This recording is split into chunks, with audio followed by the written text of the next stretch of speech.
Midnight music.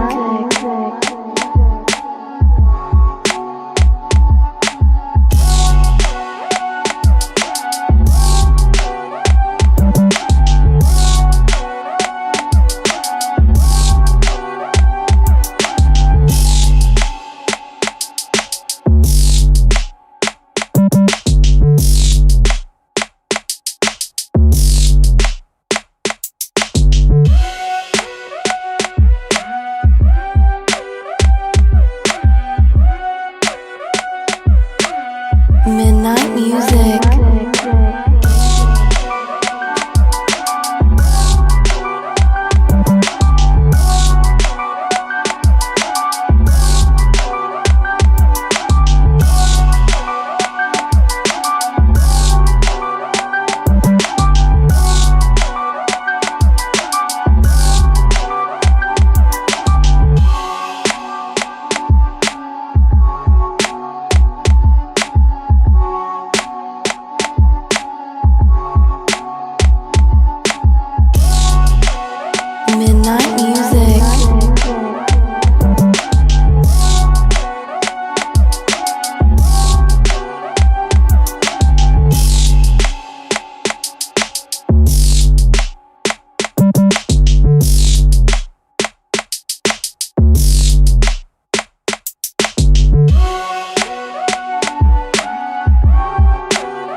Midnight music. Midnight music.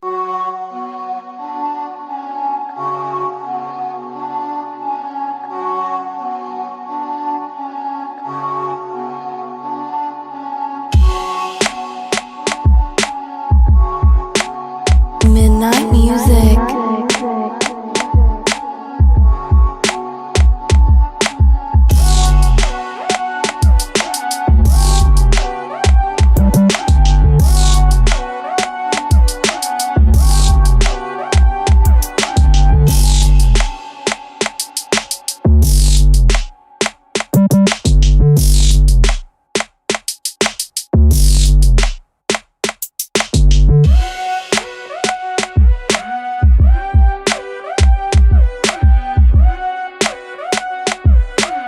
Midnight music.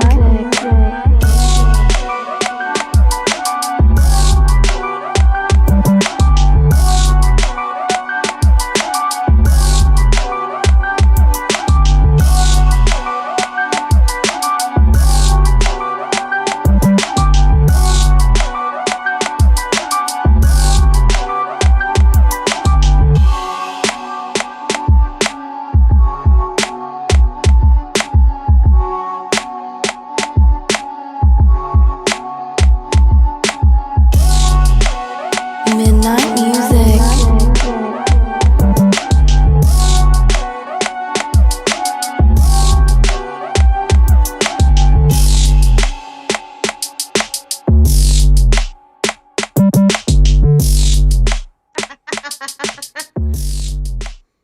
So, I mean, Enzo Amore started what could be the beginning of a very fascinating series in my meet and greet career. Wrestlers you do drugs with. Hi, Frets. Frets, we have a bone to pick with your country, but you'll be hearing from us soon. Brett's fucking asshole. Piece of shit country. Ruining our piece of shit country. You guys have one job, and it's the snow. I don't mean to make this about me right now, but it's Pride Month. I find it homophobic and transphobic that I can't even go outside. It's bad enough our own country is against us. And now fucking Canada is sending in poisonous smoke. Then my poor have frail asthmatic lungs that are recovering from COVID, I might add. Yeah, Kay has enough reason to be afraid of the outside because of people. Now they're doing with the fucking air. Kay, that was one of the best rants you've ever done. That was good. I'm proud of you. You should write that run down. That should be the beginning of your stand-up career. Oh God, no! I would not want a stand-up career. Think about it. I'm not funny like that. Touche. I'm funny on accident, but when I'm supposed to be funny, it's not. Oh good. yeah, there's a Usually knife to it. I think I understand comedy well, but like my delivery is good, but It's you can't the win thing some, about with lose like some. it's like understanding comedy, but then you also have to write comedy, and writing comedy is really hard.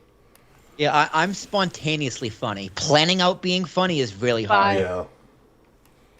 I don't know. I don't know. I have an ex-boyfriend that like wanted to be a stand-up comedian, and like he's an awful human. Oh. And like We love those. I just can't imagine aspiring to be bad. But this is the thing. I feel like so many people I know that tried stand-up in real life are terrible people.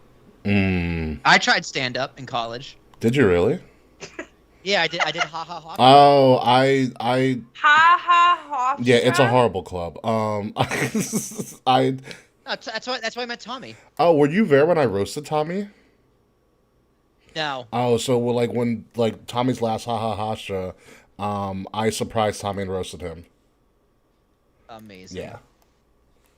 I do like doing roasts. What's going on, Alexis, by the way, how's school going for you?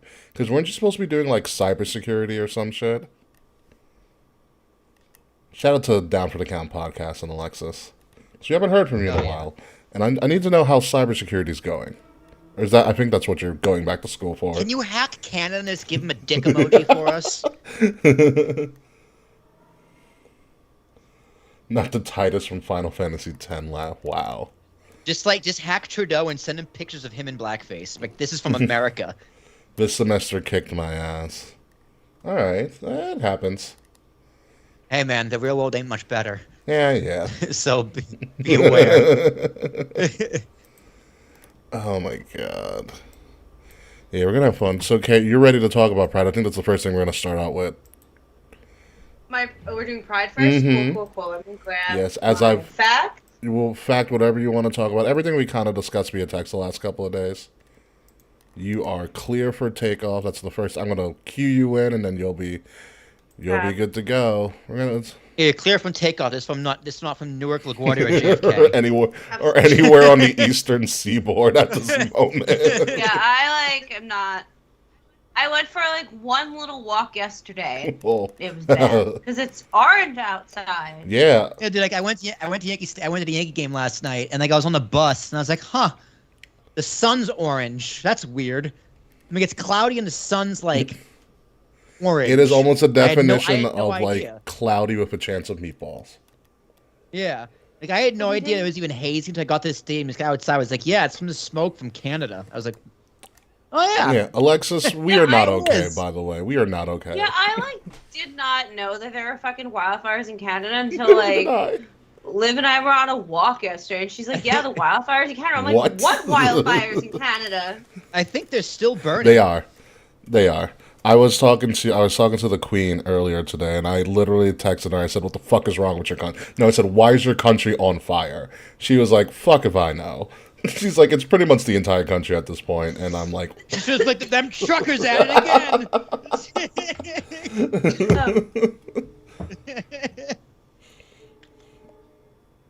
all right. So Fred's is saying the smoke bill is in from Lake Huron. I could smell it inside my. You got the Great Lakes involved in this shit, Freds? My God. That's not very great. Yeah, dude, the sky in Canada looked really scary. Apparently.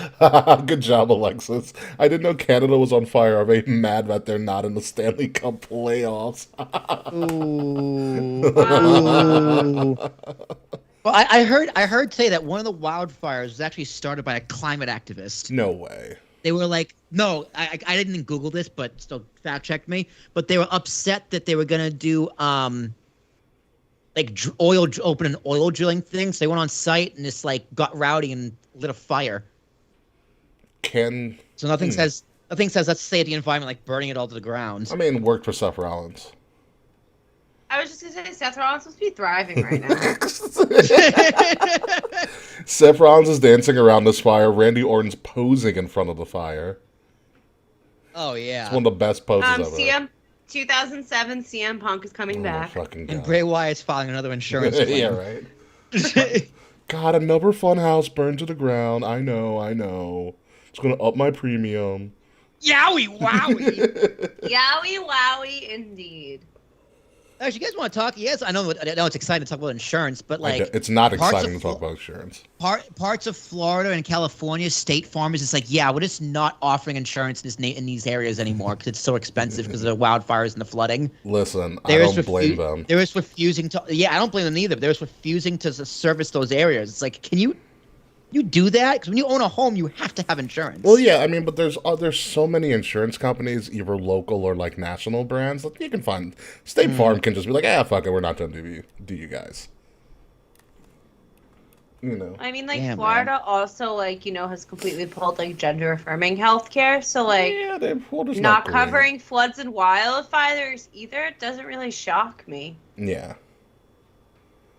What's actually interesting about this gender-affirming care in general, because, like, insurance doesn't cover, quote-unquote, elected procedures. So if you want a boob job, right, they don't cover that. Unless you can prove that's, like, for... you have to prove medical necessity. Like Alexa Bliss probably got it covered because she had an eating disorder, right? She was anorexic. I believe it was anorexia. I want to say... I don't want to say it was bulimia, but I believe it was anorexia. It was something. I don't want to, make fun of her. But, with gender-affirming care, how do you make that case that some of it is, because some of it's definitely life-saving and some of it is elective? Because for me, I believe that all gender-affirming care is mandatory because gender dysphoria is like, impossible to live with. Like, gender-affirming care being life-saving care is because trans people literally kill themselves. Yeah, due to high suicide rate. Yeah, like, I literally see every day, like, people wanting to kill themselves because they live in states where you can't get health care anymore. And like, or if even people that are like currently on hormones and are currently receiving gender affirming care, states pulling it back. Yeah. Pulling it back in a way where you have like a certain amount of time to detransition. Or they'll like whatever dosage you're on at the time of them pulling it, like you can't adjust it, which is could also be medical malpractice. Well, I saw today Norway stopped doing it for minors, gender-affirming care. Now, what that means, I didn't watch the video yet, but I don't know if that means like specifically hormones and surgery or if it means all of it. Probably all of it. I don't know. Norway, I can't see, because I can't see Norway and those kind of countries doing all of it. I could see them realistically being like, okay, no surgery and hormones until like more data comes in or whatever. But all of it would generally surprise me. Mm. Well, gender-affirming care with children is such like a touchy subject for so many people. Sure. Yeah, I mean, obviously, it makes sense. It's a touchy subject for me as well. Like, I personally, I would support everything up until the hormones circumstances. Like, if you want, and then I know like it takes months of therapy and this, that, and the other. And Kay, you can obviously educate us more than anybody. But obviously, all that should be allowed. But when it comes to pumping in hormones, man, I don't know personally. It's a hard decision for me to. Well, there are steps that can be taken, like for example, like hormone blockers, like puberty blockers, to prevent someone from going through a puberty that will fuck them up. Right. I think the jury's still out on whether that's an effective care for a child that should naturally go through puberty, however they naturally go through it. Like, I support the use of like hormone blockers and puberty blockers because like for some children like come out as at like in like kindergarten. There are children that are trans children that like live their whole lives like transitioning. Right. Like, why would you make someone go through a puberty that is going to be painful and traumatic for them to then have to try to reverse it? Reverse it. And man, puberty's painful and traumatic for everybody.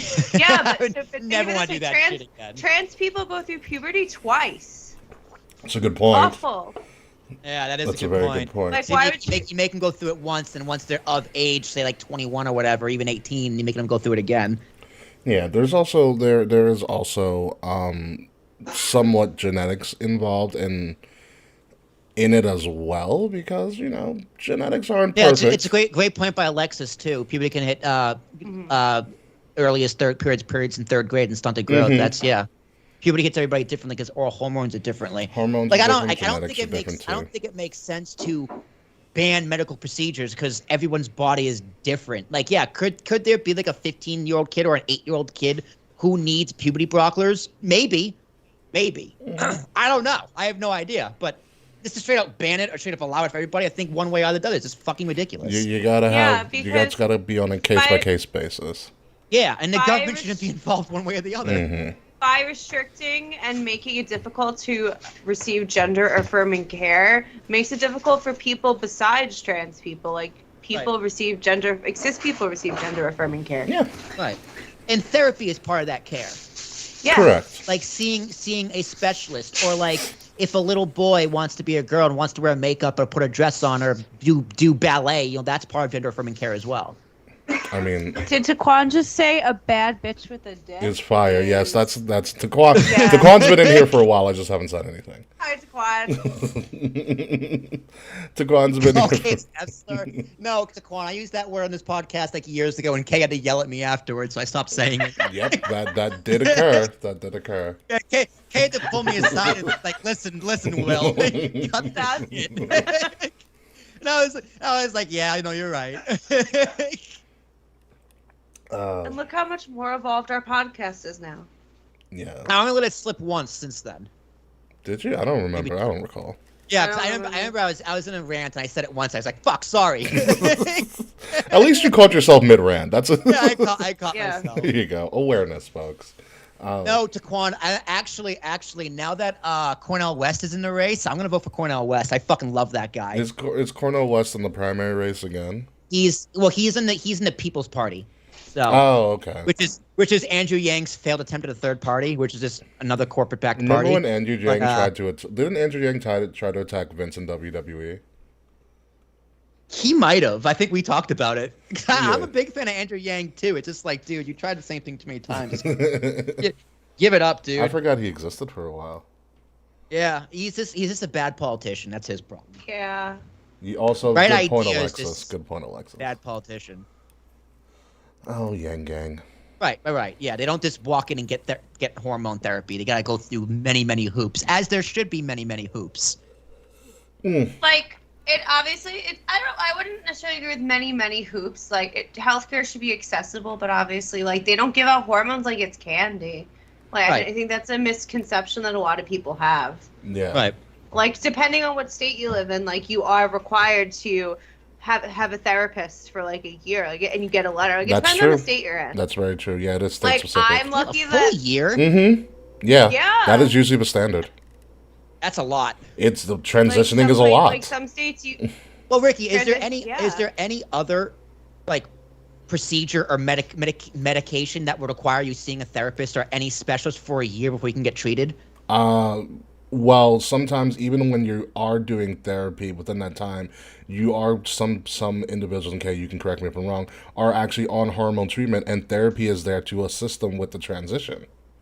Well, I'm saying outside of transitioning. So So like I had anxiety in high school, and then I went and saw a therapist, Yeah. and they pretty much prescribed me a pill immediately. Yeah. It took about a year to find the right pill for me to go sure, on. yeah. But there wasn't any like hoops or hurdles I had to cross over in order to get the care. So actually yes, I have an example. Please. So I have historically had migraines for a couple years now, and I started seeing a new primary, and I told her about them. I haven't had my migraines really like on paper with previous doctors before, so there's no medical history of it. So she prescribed me an injectable treatment to prevent me having migraines. Oh, Botox? Not Botox. No, not my Botox. mom no. did Botox for her migraines. Botox is I thought about Botox is a potential solution, but not everybody does Botox Yeah. for migraines. Yeah.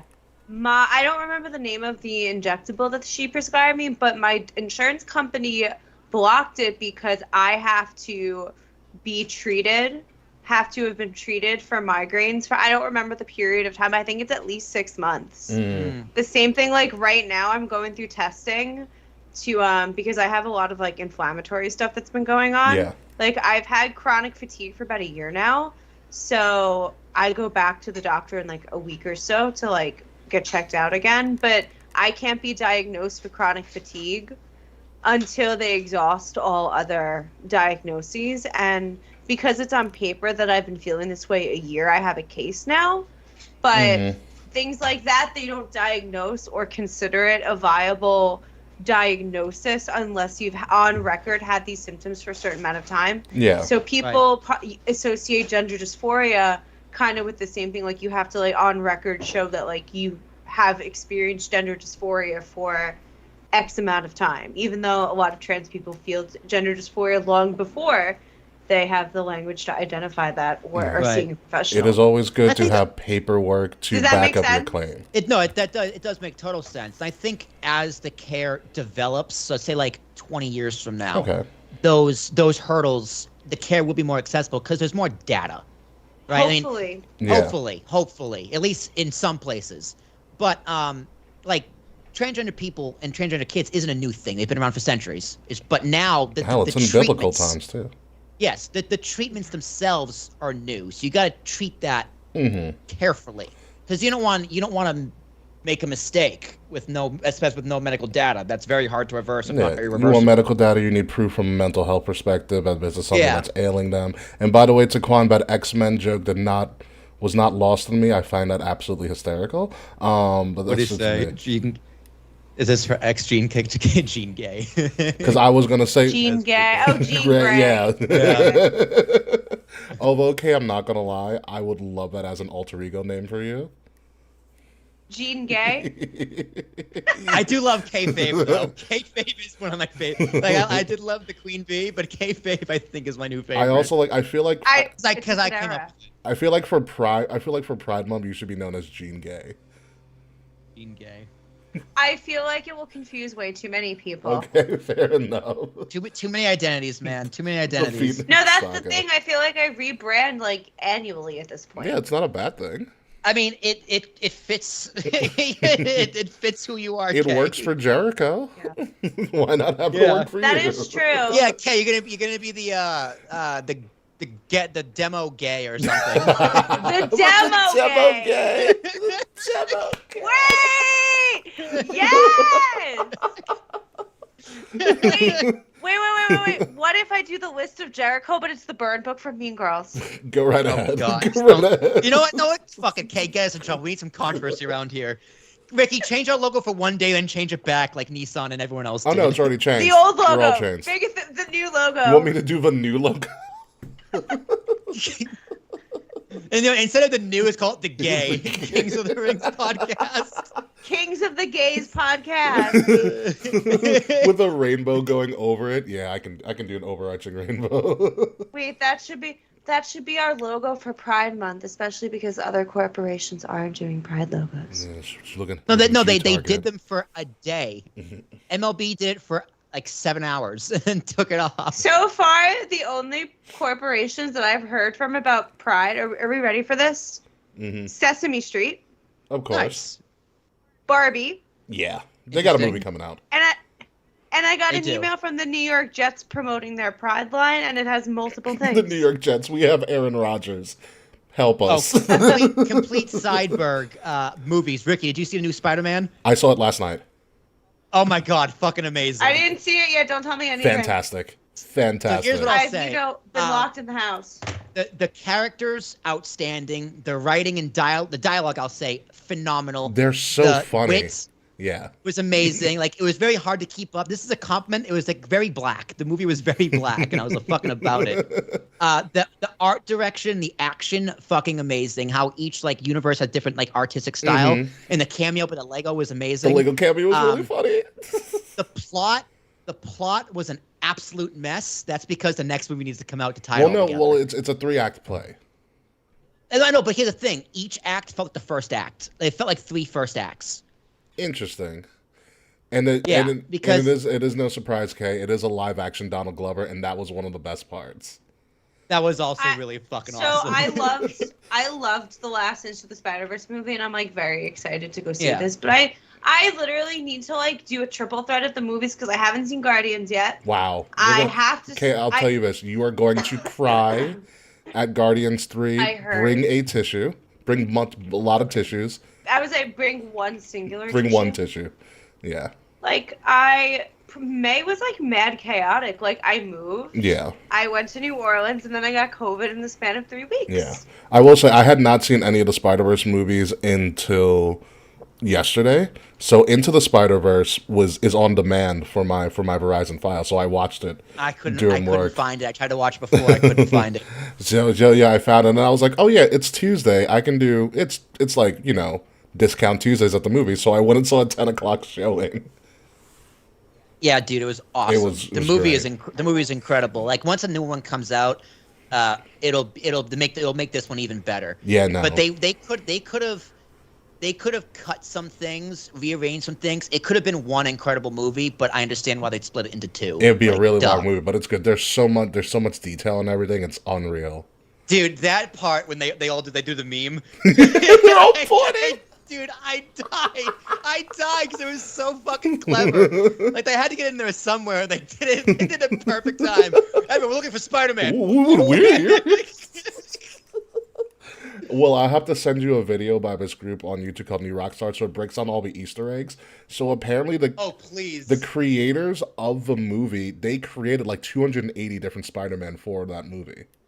Yeah, it completely original too. Yeah, that's cool. They also it was nuts. They dude. added the animation budget was crazy. They added the PlayStation Spider-Man in there, and if you shut the fuck up, really, the PS4 and PS5 Spider-Mans and the alternate suits are all in the movie. Dude, it was just so respectful. The movie was just so fucking respectful. You guys know how much I love Spider-Man. He's my favorite. And superhero. if you actually look at a thing in Into the Spider-Verse and Across the Spider-Verse, Genki, his roommate, he's playing Spider-Man on PlayStation on the TV. I noticed that he's playing PS5 Spider-Man. Yeah. That's cool. fuck. I noticed it because of the map, the mini map. I was like, that's Spider-Man. That's how I picked it up. Dude, send that to me because those Easter eggs in that movie was 90% of it went over my head. Yeah, no, there's a lot of them. So, for instance, here's one, because I know, Kay, you'll appreciate this, too, and then we'll actually go to the show. So there's Spider-Gwen, because obviously you know Spider-Gwen. So her universe is pink, blue, and white. So she's trans. And then in her room, in Spider-Gwen's room, in the new movie, right above her door is the trans flag, and it says "Protect Trans Lives." Fuck yeah! Okay, that fucking rips. I'm really excited. Or to Save see Trans Kids. Thank you, Taquan. It's actually Save Trans Kids. Yes. Fuck yeah! I love that. So I didn't know actually the Spider-Verse writers are the same people who did the 21 Jump Street series as well as Clone High. It's Lord and Miller. Yeah, Lord and Miller. Yeah. They add 21 Jump Street was so fucking funny. Yeah, so they do all of that, and there's something really interesting. So apparently, if you listen to the intro again of Into the Spider-Verse and Across the Spider-Verse, when the stuff when the first Sony or Pixar or whatever comes up, you can hear somebody cough. Okay. So that's a spoof on purpose. Apparently, during 22 Jump Street, if you listen back to that, someone's coughing in the audio. And so they just added to all their movies as a giant tongue-in-cheek spoof. Dude, the movie was so good. I can't wait for the next one. That was a great twist at the end too. Oh yeah, the twist is badass. Yeah. Also, I love his Puerto Rican mother. Oh, Rio's yeah. cute. She's like, Puerto Rican's part of America, but. and here's another you said before. So when he says you got a B+ in Spanish, when she snaps her fingers, the animation is actually the Puerto Rican flag. Oh my god, that's funny. Oh my god, there's so much fun stuff. All right, well, it's 8:15. We clearly have not seen each other in a very, very long time, all three of us. So it's time to get this show on the road. We're gonna have a lot of fun, interesting stuff to talk about. Yeah, a lot of stuff to talk about. So, Let's do it to it. 5, 4, 3, 2.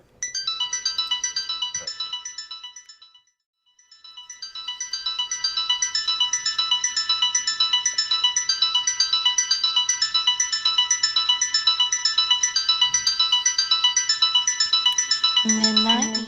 coming up this week on Kings of the Rings podcast, the soap opera that is the Bloodline hits a pivotal turning point as Jey Uso makes a decision that will shape the course of this never-ending soap opera. Plus, Roman Reigns gets a new belt, Tony Khan makes another announcement, and it is no Mysterio how hated Dom is. Oh yeah, also Saudi Arabia made another purchase, so this is going to be very, very fun. So sit back, relax, try to breathe if you're on the East Coast, and hit that camel clutch and say hot tooey to Hulk Hogan. It is the episode 343 of Kings of the Rings podcast, Sheiky, baby, exclusively on Wrestle Addict Radio, and it starts right now. Hot tooey! Fuck you, Hulk Hogan. I still love you, Hulk. It's fine. You would. No, fuck you, Hulk Hogan.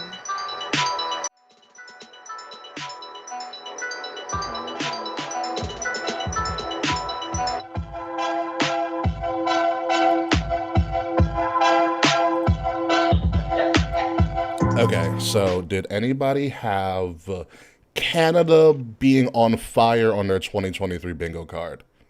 I did. Fuck you, Canada. You're the only did one. not. Canada is supposed to snow. It is not supposed to be fucking burning. This is the first sign of the apocalypse. Canada just said, "Fuck it, we're just gonna burn it. We're just gonna burn shit up at this point." It's They're like, we're sick of waiting. yeah, it's over. It's over, folks. We are in the last days, ladies and gentlemen. Welcome to Kings of the Rings podcast, episode number 343. Sheiky, baby, rest in peace to the Iron Sheik. We're going to talk more about him in just a little bit. I don't care if it's June. You are supposed to snow, frets. I'm your host, King Ricky Rose, along with Willie T and Kayfabe. Formerly known as DK Murphy, might be in the future known as Gene Gay, or maybe what was the other ones we just had? The demo Gay, yes. The demo Gay kayfabe. Oh, that's so good. I can't wait to make that a shirt. We've got a lot of stuff to talk about, but first and foremost, Will Tarashak, how are you, sir? I'm good, man. I should probably go get my inhaler. I haven't needed it in like 15 years. Yeah. So, Frets, if I have an asthma attack, I'm gonna send you the bill if we healthcare up there. So be aware. Look out for that one. My name is Will Tarashuk. T is Thomas, A-R-A-S-H-U-K. It's been 57 days since my last incident because I pooped myself. Touche, if that's only what that actually meant. Welcome back. Sup, fuckers. I was just gonna ask, what was the incident? I didn't actually poop myself. I don't know what the incident is. Well, I'm sure. I'm really glad that you didn't poop yourself. I'm very impressed. I have my inhaler because New York City is orange. The entire East Coast is orange. That was 60 was what, 8 weeks ago? What did I do 8 weeks ago? Orange is the new black. What was 8 weeks ago? You went on the show, Kay. No, April, I mean April 12th. Generally speaking. The mystery continues. No, nothing happened on April 12th. So yeah, I don't know, Ricky. You got some explaining to do on that one. I know what it is. Don't worry about it. K Murphy, tell us about your time in NOLA. Oh my god, y'all. I had the most wild fucking week in New Orleans. I danced. I sang. I got beads. You know how.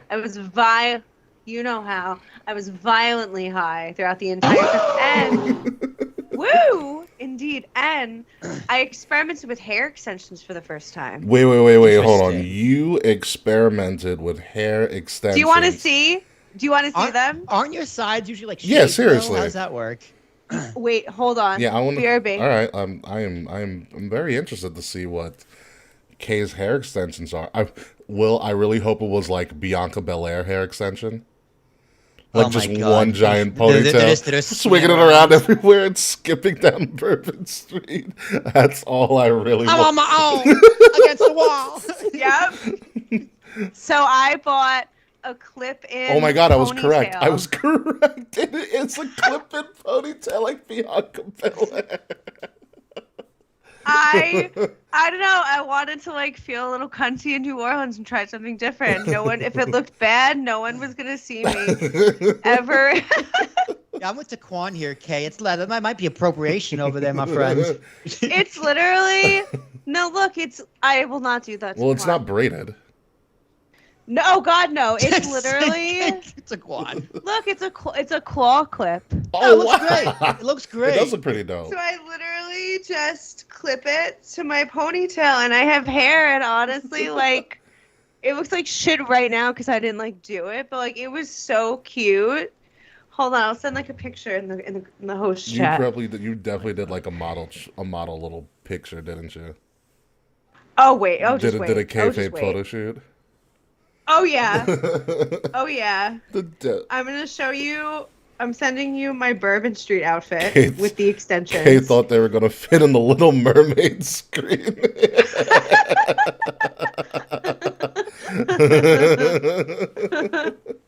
Hey, I'm not. It's not like I'm wearing my red wig. You know my Eva Marie wig. I remember your Eva Marie wig.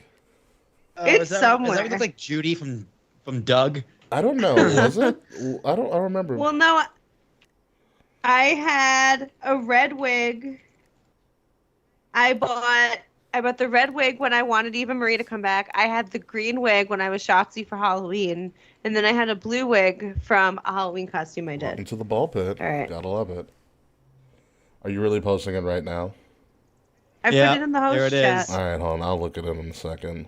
Yeah, it looks good. Looks really good. Thank you. See, that's like a clip-in ponytail that I bought on Amazon. Well, it actually does look really good, Kay. Thank you. Amazon coming in the clutch yet again, folks. No, literally, Amazon is like fucking saving my ass. Like, I've been buying shit for the apartment. Like, I'm putting shag rugs everywhere right now. Nice. Very, very I'm nice. serious. I- We have tile floors. They're really hard. So I have Yes, they are. this purple. I have purple in my office and then green in the bedroom. Very nice, very nice. So, Kay Mary, welcome back, Kay. We've missed you. Thank you. I missed you guys. Yes. Literally, like, I was supposed to make my grand return with Bad Buddy, and then literally my whole life, like, was upended. Like, I moved. I went to New Orleans. I got COVID. I have hair. Lots has changed. A lot of stuff has happened, but you did come back at a very, very opportune time, Kay, because this is our first episode in June, which means it's our first episode during Pride Month as our logo turns to completely to our rainbow logo of years past, as you can see on the screen. So, Kay, as our resident rainbow and as you have been a resident rainbow since you've been on the show for I don't know, it was like 4 or 5 years ago at this point. Yeah. I wanted to give you this platform. May was 4 years since I joined the show. Jesus Christ, yeah, and you were on before you started the show, so wanted to give you this platform to a little bit every week to talk about Pride Month. I know we've done stuff for Pride in years past. We're kind of low key this year, but I still want to give you the opportunity to talk about this, as I know this is something that's very important to you. You have educated myself and Will enormously throughout the years about this, and I think you do an excellent job, seeing that you're also heavily in the field as a member of the Trevor Project. So please speak away on this. I know it's very, very important to you. Hello. So, instead of focusing on fundraising this year we are going to raise awareness and spread knowledge, because Pride is something that has been heavily discussed this year. It's a super polarizing topic right now because honestly, most people don't really want to fuck with Pride. So, like, shout out to us for actually having a rainbow logo. I know I've talked shit about rainbow capitalism in the past, but like, it's super scary right now seeing like nobody showing support for like the queer and trans community. So like I wanted to kind of carve out some time each week to kind of like let y'all know like what Pride is about. Like, it's not just like a rainbow logo and like a party. So today I'm going to do a little lesson on the updated Pride flag. Ooh, I do like the updated Pride flag. Wait, has it been updated? Like, how far updated? The progress one? I don't think I've seen the progress one. I'm gonna drop a photo in our.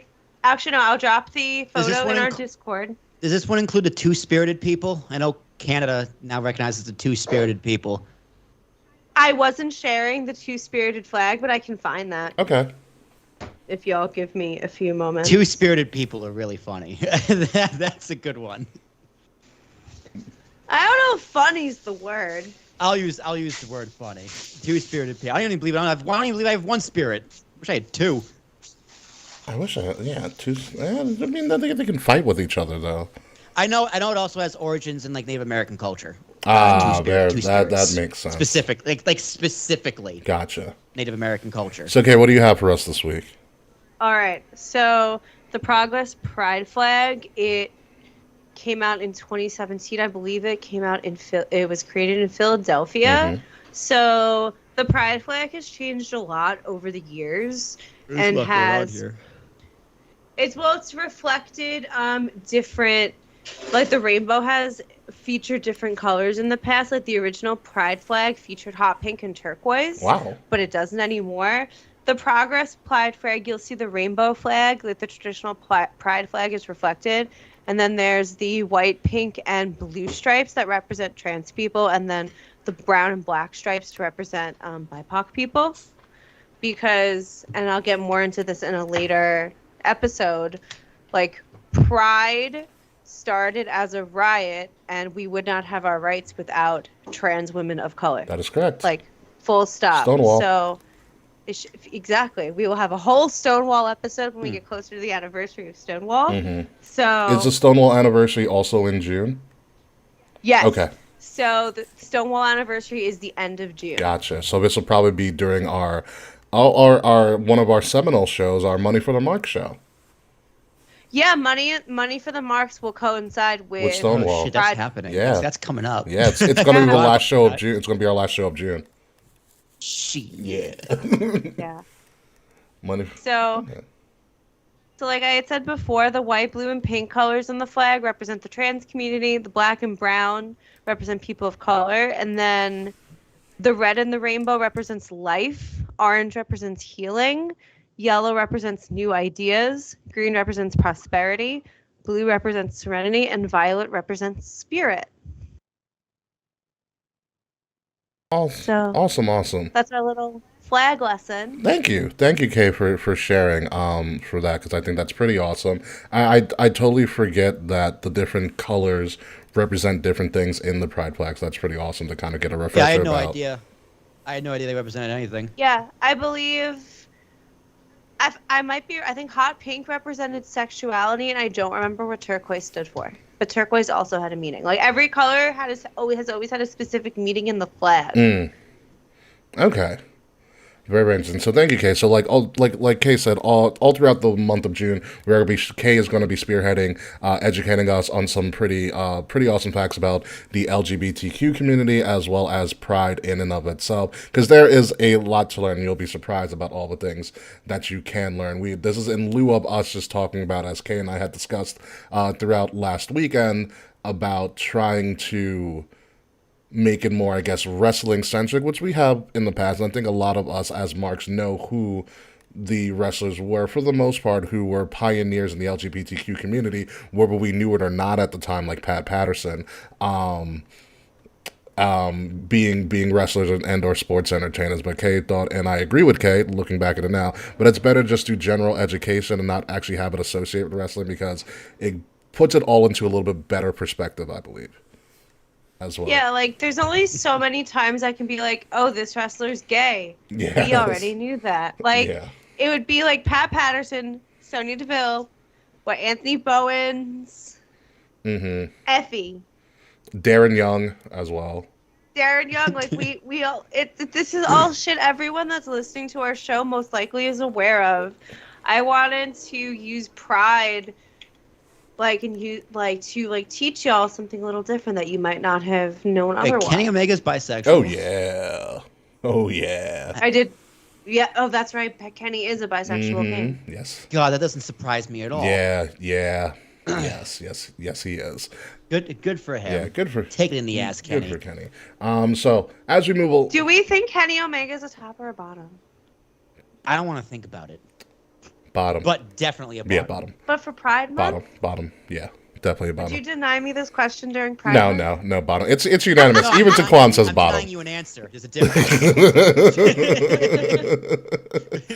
Very true. So let's move on to some unfortunate news that was reported earlier today at the time of our recording. Or fortunate if you're Hulk Hogan. Nice.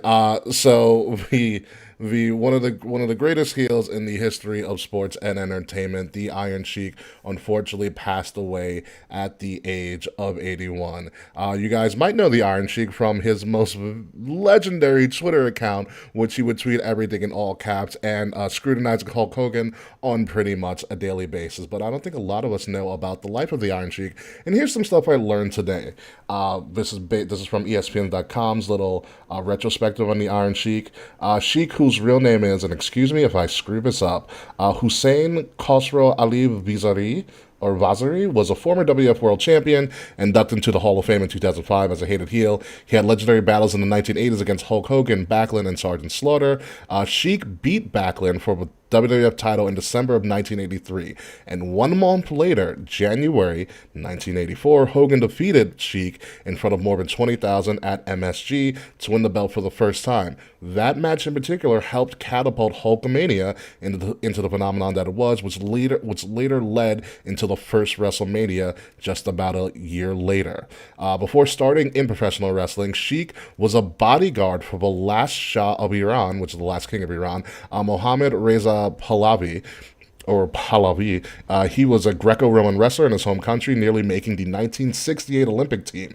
Sheik then moved to the U.S., where he won an AAU Greco-Roman Wrestling Championship at 180.5 pounds, and became an assistant coach for the United States wrestling team, including its Olympic team in 1972. Around that time, he broke into pro wrestling in Minnesota with AWA and Vern Gagne.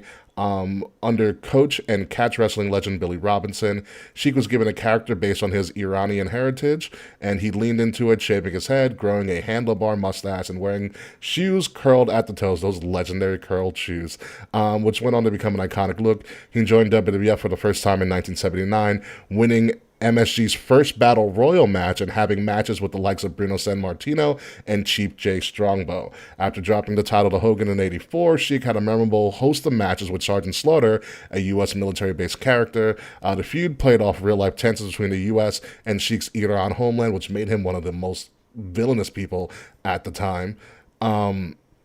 They had a violent, bloody boot camp match. If you've never seen the boot camp match, it's rough. At MSG in '84. In recent years, Sheik developed a cult fan following on Twitter, which we all were followers of, even from people who never watched his legendary battles inside the square circle. Sheik is survived by his wife, Carol, to whom he was married for 47 years, his children, Tanya and Nikki, and his son-in-law, Eddie, according to his Twitter account. So rest in peace, the Iron Sheik, and I'll put this out there right now and I'll leave you guys to talk about it. Iron Sheik might be a top 5 heel in the history of pro wrestling. Oh yeah, dude, he was big in the Gulf War. Yeah. WWE had stones to do that storyline. And for the record, his last tweet: "Fuck the wildfires."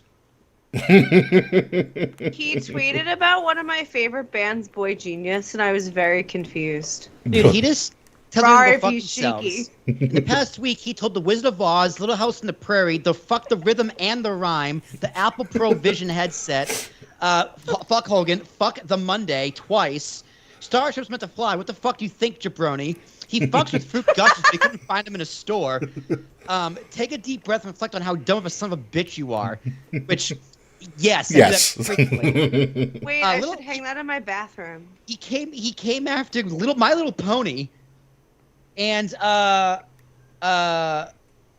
that's it. The May. Fuck the May. So yeah. Iron Sheik's Twitter just existed of him telling people to go fuck off, things and ideas to fuck off. So that's my kind of guy, honestly. I was so close to retweeting all these, but I remember the only Twitter account I have is my work one. It's not my account. So. You can't do that. don't need that on my conscience. Will, Oh, I'm gonna work. Will, why did our Twitter account tell My Little Pony to go fuck itself? No, the thing is. Cameron, what are your thoughts on the Sheiky? My concern is for the future of heel Twitter. Who's the new guy? Oh, trust me, they'll find just somebody. Wait until Trump comes back. Yeah, they'll find somebody. Trump is not going to come back to Twitter. You say that now. He could, though. Yeah, you say that now. No.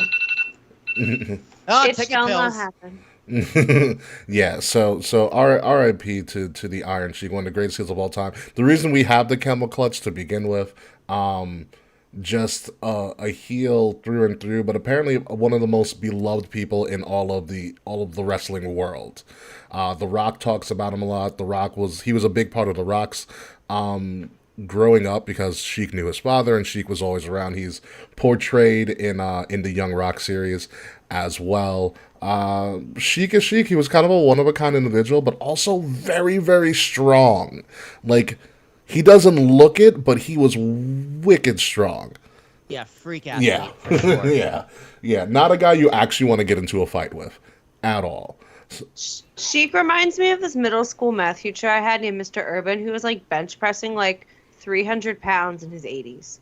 My God. I'm not surprised by that at all. That definitely sounds something like Sheiky would do. So rest in peace to the Iron Sheik. Your Twitter will be missed immensely. God, I hope WWE does a good video package on him because he for sure deserves Oh, it. SmackDown's probably going to be wild with Sheik stuff. Absolutely wild with Sheik stuff. I wonder how Slaughter's doing, because that was like his nemesis, but I believe they were really good friends in real life. Oh yeah, no, for sure. Yeah. For sure. So yes, rest in peace to the Iron Sheik. Although he is not from here, Saudi Arabia. Will was talking to me earlier before the show, as I had discussed with him, had made an interesting purchase, because last time we talked about the Public Investment Fund of Saudi Arabia, we talked about them potentially purchasing WWE. Well, guess what, folks? That didn't happen. But they are not out of the sports and entertainment business, as we came to know a couple of days ago. They bought golf. They literally bought golf. Again, they bought it again. Yeah. What do you mean again? K. Murphy, they bought the So PGA. LIV is merging with the PGA, meaning Saudi Arabia just bought all of golf. Yeah. Why? Money. Oh. I Good mean, for them. that's pretty much the reason for a lot of stuff. But it was money. Essentially, I guarantee you some shady deals going on with Trump golf courses too. So what ended up happening is, for all intents and purposes, is that according to the agreement, which is actually a really great agreement because I read up on it, Saudi becomes the exclusive investor. The Public Investment Fund becomes the exclusive investor in this new company, but the majority of the board will still be the PGA, who will be running operations. So Saudi just bought it. They didn't buy it to run it. They just bought it for publicity and good PR more than anything. Yeah. So, Will, I know you wanted to talk a little bit more about this and sports watching and how this kind of relates. So the floor is yours, sir. This is kind of interesting how this I don't remember like what the reaction was publicly from when WWE did this like years ago, but they're gonna do a new deal with WWE. Once this one runs out. So I'm interested to see what the reaction is going to be there. And I see a lot of the reactions from this, and it reminds me of how I initially reacted when this first happened and the huge argument that me, Ricky, and Dave got into. Which led to the greatest storyline in the history of this podcast. Which led to the work. Yeah. And after watching the Saudi shows with WWE, it does kind of make me change my position on deals like this, where I think people need to stop equating the crimes of the government with the crimes of the people, meaning there really, for the most part, isn't no crimes of the people. There's cultural differences that can be disgusting, but it's cultural differences. Nothing you can do about that. But yeah, the Saudi Arabian government, fucking disgusting. War criminals, and they killed Jamal Khashoggi and all that fun stuff, and they did 9/11, all of that. So people were upset. You're all totally justified. But this isn't about that. There are plenty of geopolitical things to get mad at. The U.S. sells arms to Saudi Arabia. We sell weapons. And what do you do with those weapons? They're committing genocide in Yemen. You're upset about golf, but you're not upset about that? A little weird. It's just weird. Maybe you just don't know about that. Hey, did you know they're just committing genocide in Yemen because of U.S. arm deals? Maybe you did, maybe you didn't. See? There you go.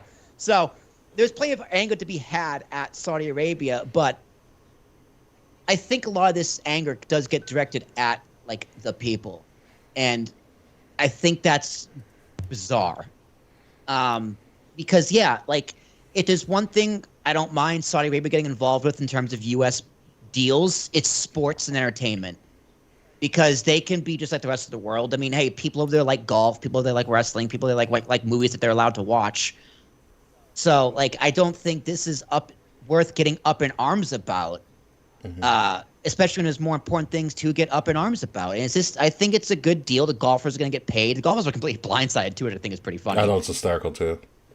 But I mean, like they're like if Saudi Arabia was buying like the New York Stock Exchange, yeah, then we got some problems. You know what I mean? But like they're buying golf. So it's just like this, just don't watch golf then. Yeah, let it be. Look at you, Will, growing so much in these past years since the work.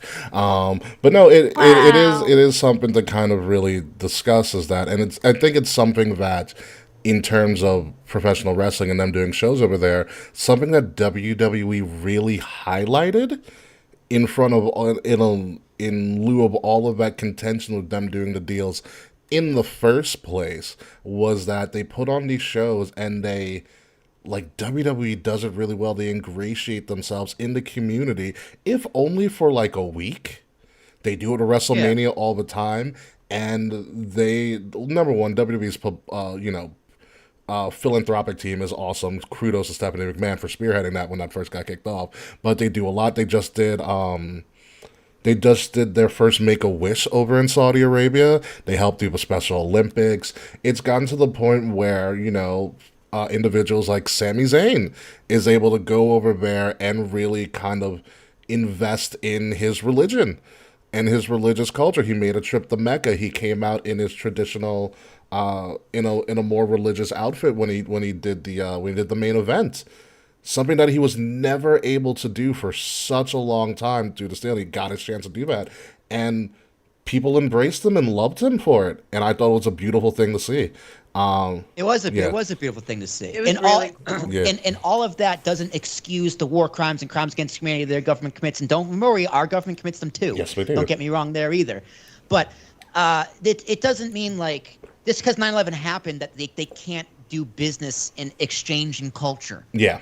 Because that is how people change. Exchanges of culture is how people change. It's what makes America so uniquely great. There's so many different cultures that we get to share and experience together. Yeah. So, you can be upset, but just put the boycott on saying you shouldn't do business with them because their government's bad. I think that's just as silly as people saying you shouldn't go shop at Target because they changed their pride flag colors. It's just ridiculous. It's just very, very silly, especially when there's bigger problems and bigger fish to fry with these issues that the country clearly has. Yeah, and it's the other thing is that like I said, separating the people from the government, which is another topic. Yes. You go in. It's very, very important. Yeah. You have to do that. Yeah, no, it is very important. And look, they're spreading joy. Wrestling's fun. I don't care where it's at. I love watching wrestling. I'll watch it anywhere. And I love watching them enjoy wrestling. That too. Like more than other people. Like I really enjoyed watching the Puerto Ricans love wrestling, but for some reason I like watching Saudi Arabians enjoy it even more. You know what it is? Because they're invested. They're invested as much, if not more than us. Yeah. And don't get me wrong, there's still parts of their culture that restrict, like, I don't know if this is Saudi Arabia in particular. It might be Iran or Iraq. I don't know the exact country, but they're actually more kind to people being transgender because it's illegal to be gay. So if you are a gay man, you are by law required to get transgender surgery. Yeah, it's because you can't be gay. It has to be country specific. Like I said, I don't know the info on that. We'd have to do more research. But Yeah, I don't know anything about that. yeah, but all in all, these events are going to keep going, and it's going to be a good thing.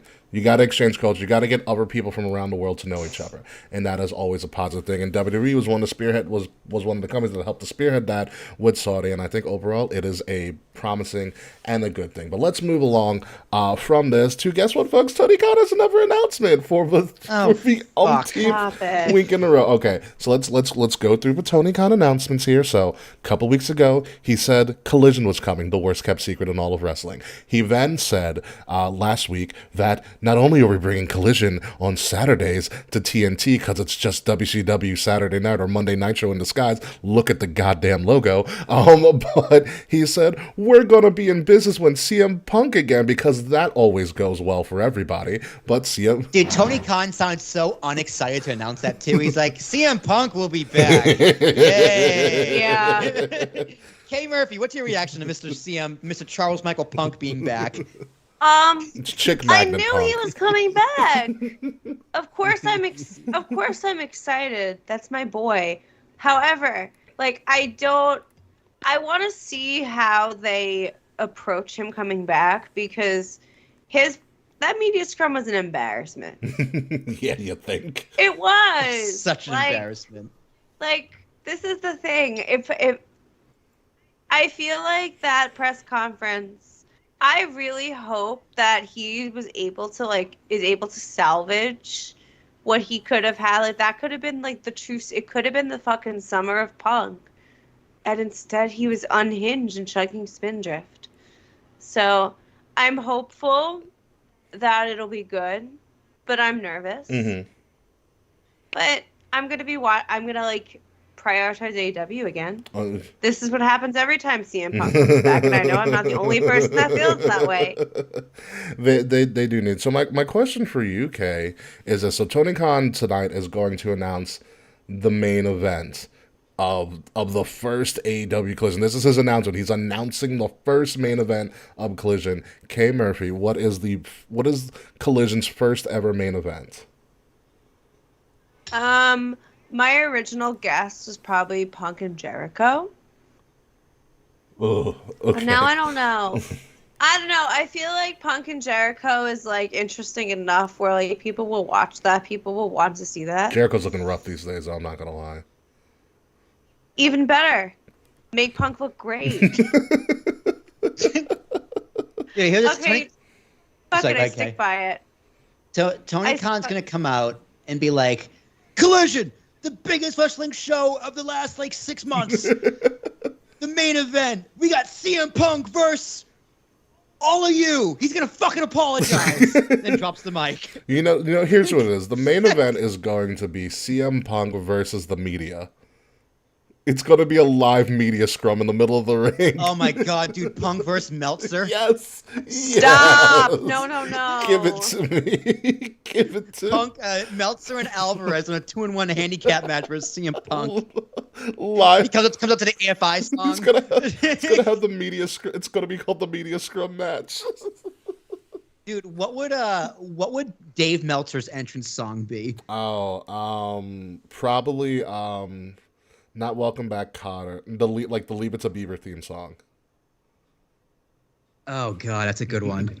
Ooh. I was thinking, when Kilby the woohoo. Yeah, I know that one. He loves Japan so much. Yeah. Woohoo, woohoo, woohoo. Yeah, that's what I think. Fretzlemania, who's watching our show live right now on Twitter, Twitch, and YouTube, is going to be giving us what the main event is. So we will get back to that. So we don't know what the main event of Collision is, but we do know that there have been announcements from AEW that they just leaked online and didn't make a big deal out of it for their upcoming, their pay-per-view at the end of the month called Forbidden Door. And the first of those announcements is that we're getting Okada versus Bryan Danielson. Holy shit. Yeah. Wow. Okay, that's not a special announcement. That's just, oh, hey, by the way, Okada versus no build, no nothing. Okada versus Bryan Danielson, Sunday, June 25th at Forbidden Door in Toronto, Canada. If Canada's Canada's not on fire before then. So that is one of the first matches. This is honestly. This is a dream match. I've seen Okada wrestle, and Okada's so fucking smooth. And I might buy this pay-per-view then. And Bryan Danielson, Daniel Bryan, is just a freaking wizard of the mat. And I don't even think this is a main event. This is just the match. Okay, this is just the match on the card. That's wild. Okay. What are your thoughts on? I mean, Will, you're so inspired, you might actually want to buy this pay-per-view. Yeah, dude. I mean, yeah. It's like I'm not a fan of New Japan. I don't watch New Japan. I haven't watched AEW in months. But it's just like, okay, we're just gonna do an All-Star game. I like All-Star games. I do. Who doesn't like an All-Star game? The NFL doesn't like an All-Star game. Who doesn't like a slam dunk contest, That's right? true. Who doesn't like the trick shot challenge in hockey? No one watches the Pro Bowl except for maybe Ricky. No, I didn't watch it this year. I did not watch it this year. On paper, it's a good idea. So yeah, I'm all about this. Yeah, I think it's I'll watch it. Fuck it, sure. How much? $50? Fine. 60, yeah.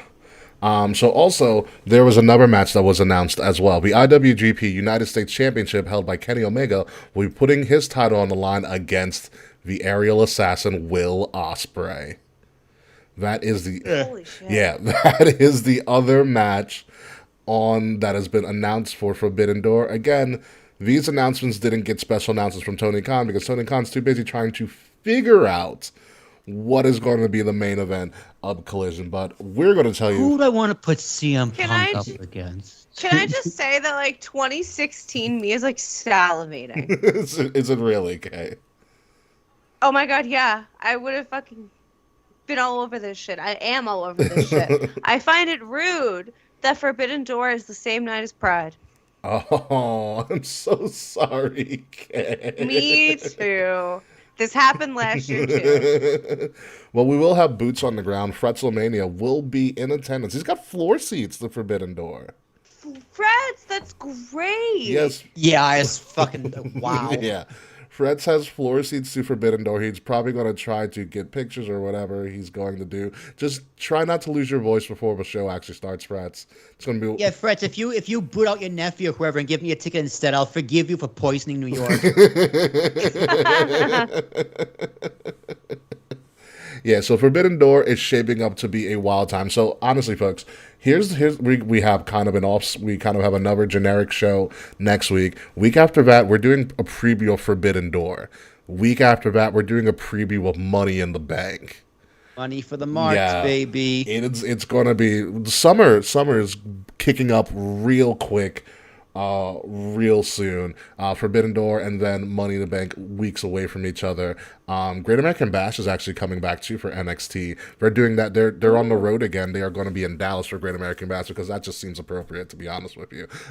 Is it a It is a premium like live event. It's a Peacock. live It's a event, Peacock. like a TV special? Yep, it's a Peacock special. Peacock. Yep. All right, word.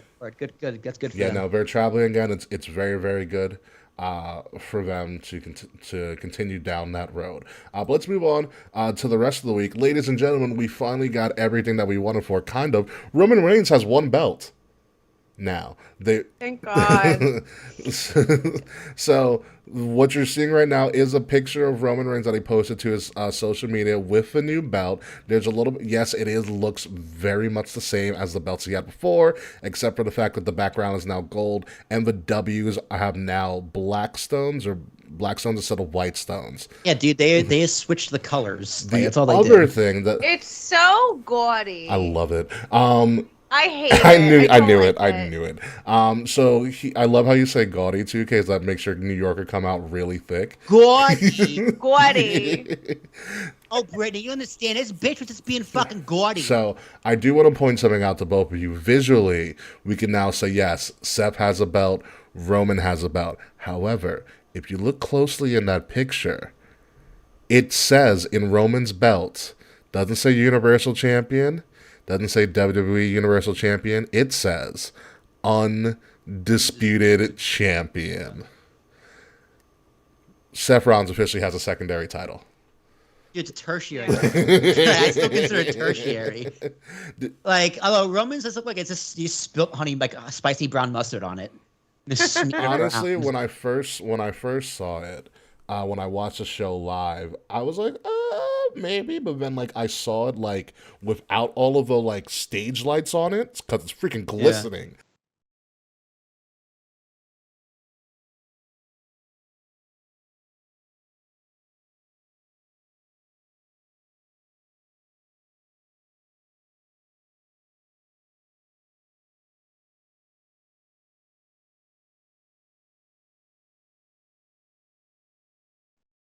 Oh, did we lose Ricky? Ricky? I think we Hello? lost Ricky K. The reason I was thinking about it is I painted my nails. They're like light purple, and I put There this we like go. pinky purple glitter on it. And as a child, hi Ricky. Hey, sorry about that. I Lost some painted sound real quick. I Sorry, did sorry wanna- Ricky. We're still recording. We're still live. Yeah, no, it's as good. we I were. got you. I did want to. I went to like a birthday party at one of those like plastic, and I painted a telephone, and it was lilac with pink glitter on it, and my nails look exactly like my project. I still have all my plaster playtime That's paintings at home. They're trash. Oh, boo-hoo. But yeah, no. So that title, can you guys hear me? Right? You guys can hear me, right? Yeah, we got All right, you. cool. Yes. Your picture's frozen. but we I got know. you. I look very animated in that. I'll be fixing that very, very soon. You're so excited. I'm very It's excited. like someone. about It's it. like someone showed you tits. You're like, whoa. It's like Whoa. Ricky went to Bourbon Street. Oh, I did go to Bourbon Yeah. Street. I had a great Yeah, time. you threw beads at someone. I threw beads at someone. I emceed Bourbon Street as well. If everybody remembers that, that was a good time. So pretty crazy stuff. So Roman's got a new belt, and he is still the number one guy as told by WWE in that amazing video package. Oh, so Okay, good. have you seen this video package? I did. I'm caught up. Yeah. Yeah, their timeline was really cool. Yeah, it was really it was I was like, damn, AJ had it for over 300 Yeah, days, he like had a a great full run. year. He had the title for over a full year. I forgot about that, honestly. AJ had a pretty crazy run for everything that he went through. I mean, I'm also surprised they also put in CM Punk's run as well. Yeah, CM Punk's was in there. Yeah. Yep. Yeah. Bro. Very interesting that they added the Punkster with that, but good for them. Good for them. All right, moving over real quick. But also in that same segment, as well as I'll just go black as I am on social media. But anyway, also in that same segment for Roman Reigns title, we have one of the greatest cliffhangers in the history of pro wrestling at this point, because we need to find out whether or not Jimmy. Well, not Jimmy, my fault, Jey. Jay. Jey is going to choose the Bloodline or not. Oh man, him kicking his brother in the face would be fucking wild. The pop would be outrageous. I mean, they've had some crazy pops to begin with, but now we're doing. Could you imagine? No, if you book it out, hold out just a little bit where Uso versus Uso at Survivor Series. Could you imagine? It'd be nuts. I love having that Sammy pop from the Rumble.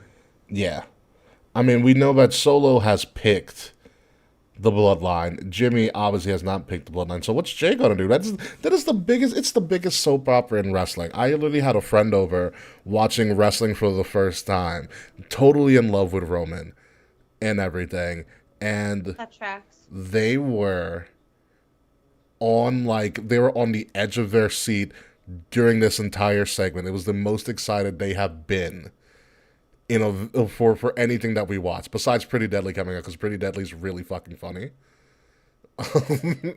I don't like them like at all.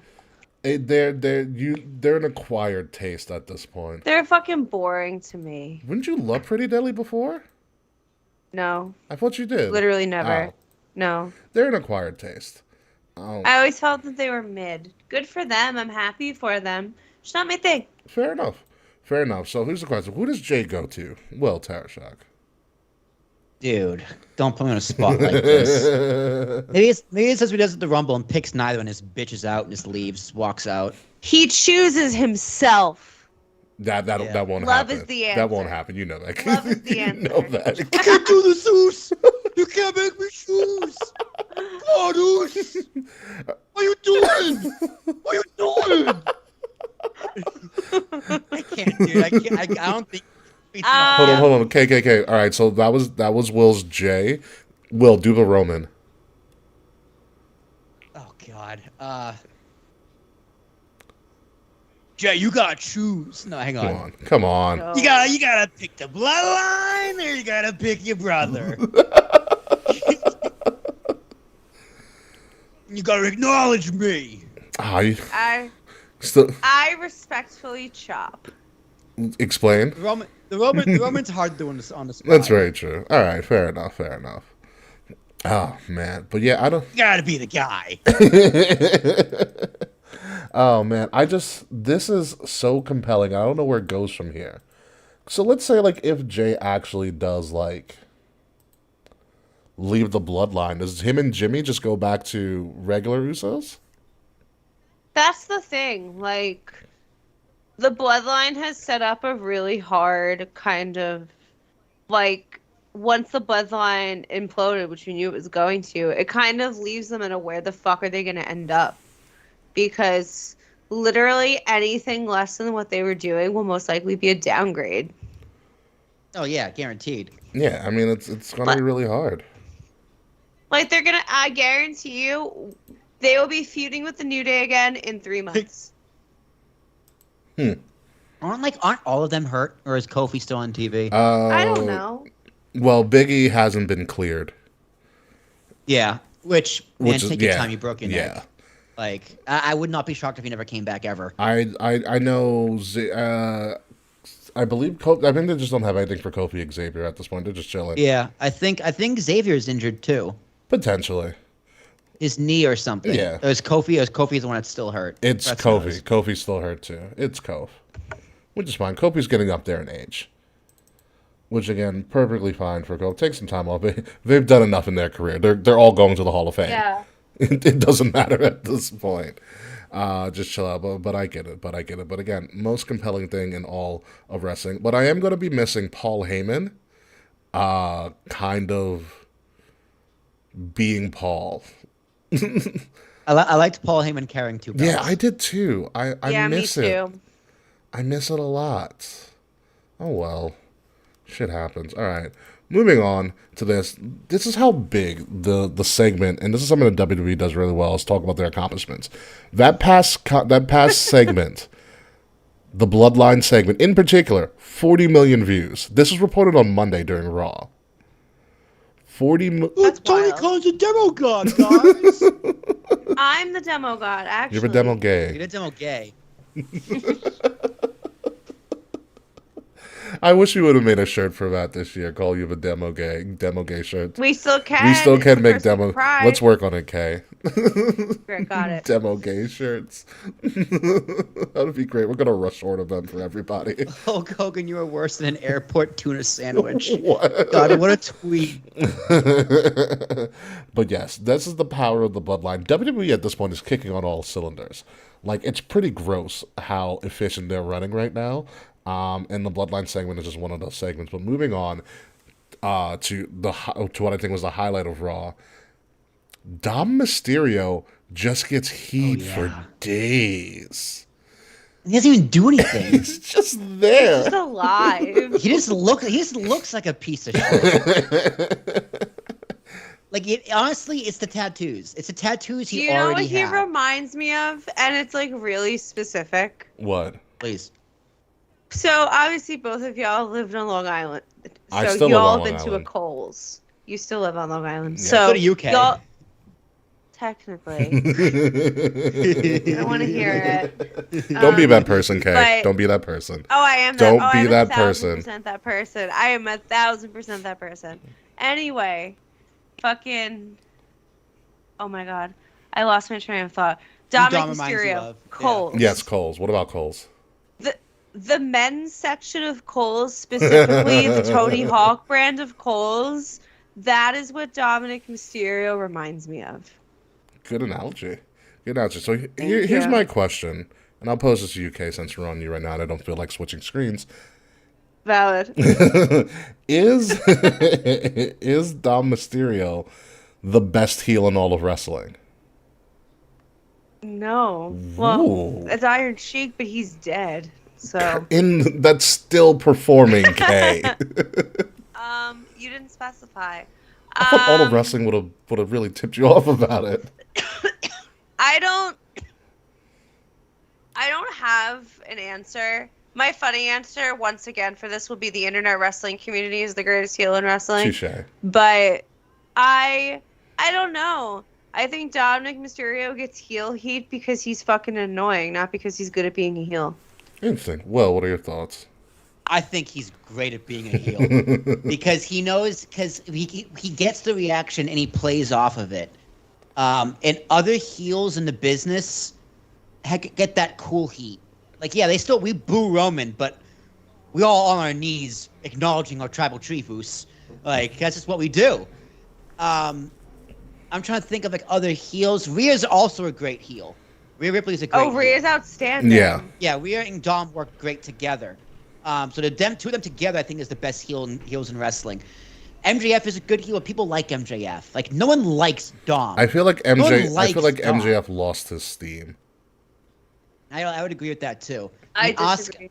Asuka's a heel, but she's just freaky and mists you, so it's not really a heel. Heel is. Brock is a heel who's loved. Like, what other heels are there? There's not many heels out there. No, Finn's a shitty heel. yeah. Demon Priest is a shitty heel. LA Knight is a cool heel. Yeah. Yeah. Yeah. Gunther's a good heel, but he's not hated. You know what I mean? He's just a bad guy. Oh, they're going to give Gunther good He's heel heat. respected. Yeah, Gunther's respect. That's a good way of putting it, Kay. Gunther's respected, but we acknowledge him as a heel. Yeah. Like, we don't want him to win, but he earns the respect. So, yeah, I would say Dom is the top heel in wrestling. Yeah, no, I think Dom has to be the top heel in wrestling. In terms of the classic definition of what a heel is supposed to be and what a heel is. Yeah, he gets heel heat. It's one of those things like his heat is really bad, but it's good heat. It's good heat. Yeah. And honestly, he's of all the heels that you even mentioned, well, in comparison to other heels that are currently in the business or currently hold titles. Number one, Dom's mentioned on multiple shows that aren't WWE, which I thought was really interesting. Number two, he works the crowd like no one's business. He's so good at just continuing to get that heat. It's like, oh, it wasn't piped in at all, Frets. But it's like when we booed Roman for like 10 minutes straight, but it's like that for Dom all the time. Yeah. He's phenomenal, and he's holding his own with the likes of people like The Miz and Cody Rhodes, who are some of the top talkers in the business. Yeah. Yeah, the Miz did a good job. The Miz did a good job playing it It up. was crazy because not only was it because like if you look at that segment again from that perspective, The Miz helped give him more heat, and so did Rhea. Yeah, so did Cody. So did Cody. Yeah, at different times. They all, and it's cool to see, but they all are literally just helping Dom just elevate him more and more. I love how Cody was like, "Yeah, no, don't boo Dom. Don't boo Dom. Whatever will you do?" Like that's what I mean by a good heel too. Like you can get the heat, but you gotta know how to keep the heat and use the heat and use it against the crowd. Yeah, and he does that. And real Dom's well. Dom's really good at it, especially because who did he learn it from? Ray was never a heel. Yeah. Like, ever in his career. I don't Ray know. has never been a heel. Yeah. It's like, where did he learn to be this good of a heel? I guess Eddie is his dad. That has to be the case. So I mean, he does remind me of Eddie too, like a lot. Not just the look and the hair, specifically the look and the hair, but the mannerisms are very much heel Eddie Guerrero in WCW. Yeah. Yeah. Dom just has heat for existing. That is very correct, Frets. He just has heat for existing. And it's great. It's great. It also shows you how beloved Ray is. You got it from Chavito, too. Ooh, Chavo! Chavo's too busy trying to fight the LWO. And Chavo... Dude, Chavo just wants a job, right? That's what Chavo wants. Him and Conan, they both want... Listen, I'll give Conan a job, damn it. Oolale! That was his whole thing. Oolale! I love me some Conan. He's such a cholo. Can I say that cholo? Is that a word I can say? Maybe. I've hung out with Conan. Conan's a dope dude. Anywho, moving on. Oh, Conan sounds like the shit. Yeah, Conan's awesome. Money in the Bank is coming up, folks. We already had some qualifying matches for Money in the Bank. So currently, here are our participants for the men's and women's Money in the Bank as we know it so far. About half the field has already been selected. For the women, we have the queen of the LWO, Chancla and everything. And I love how Zelina has made the Chancla a part of her gimmick now. Zelina Vega. Oh, the sandal. Yes, it's a Chancla. Yeah. Yes. Becky Lynch, because you need somebody to really guide everybody through this match, and newcomer and protege to Trish Stratus, Zoe Stark, is in the women's Money in the Bank ladder match. They have qualified thus far. In the men's, we have Ricochet, because someone has to do flippy shit. Shinsuke Nakamura, seriously, Shinsuke Nakamura, and Knight beating Montez Ford in a fantastic match. SmackDown has been doing longer matches, which is really, really cool. So out of these two, K. Murphy, out of these two matches, men and women, who wins right now with the current roster of people in the match? LA Knight is winning the men's, and who's in the women's again? You have Zelina, Becky, and Zoe Stark.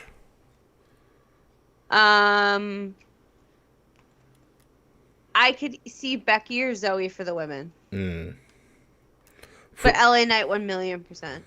For me, it's right now, I do not see Ricochet. I feel like Ricochet, all right, so, Will, do you remember when Ricochet debuted in New Orleans? Hell yeah, how could I forget? Yeah. I feel like they're gonna do all of that to him again. He was like Ricochet debuted in NXT and then WWE in New Orleans in a ladder match, and they made him a crash test dummy. They're like, hey, you're coming in as what we call in the business a rag doll. You are going to get thrown around by Snitsky over here. Lars, pay attention. You're in this too. You were going to throw this guy around. Yes, sir. Yes, we'll give you one springboard moonsault. Yes, all right, to the outside in front of everybody. I got it. Yes, you got that. But you're going up a couple of ladders. Yeah, and through a couple ladders. Yeah. I would love to see LA Knight with that briefcase, but problem is he's on SmackDown. Oh, that's true. I mean, he could easily go to Raw and cash it on. Are Seth. you insinuating that he would go for a world title? Because last year we had Austin Theory go for the U.S. Yeah, dude, there's two of them now. One of them's not held by Roman. Yeah, he's gonna go after the world title. Like, yeah, I hated what they did with Austin Theory, but it was better than the alternative.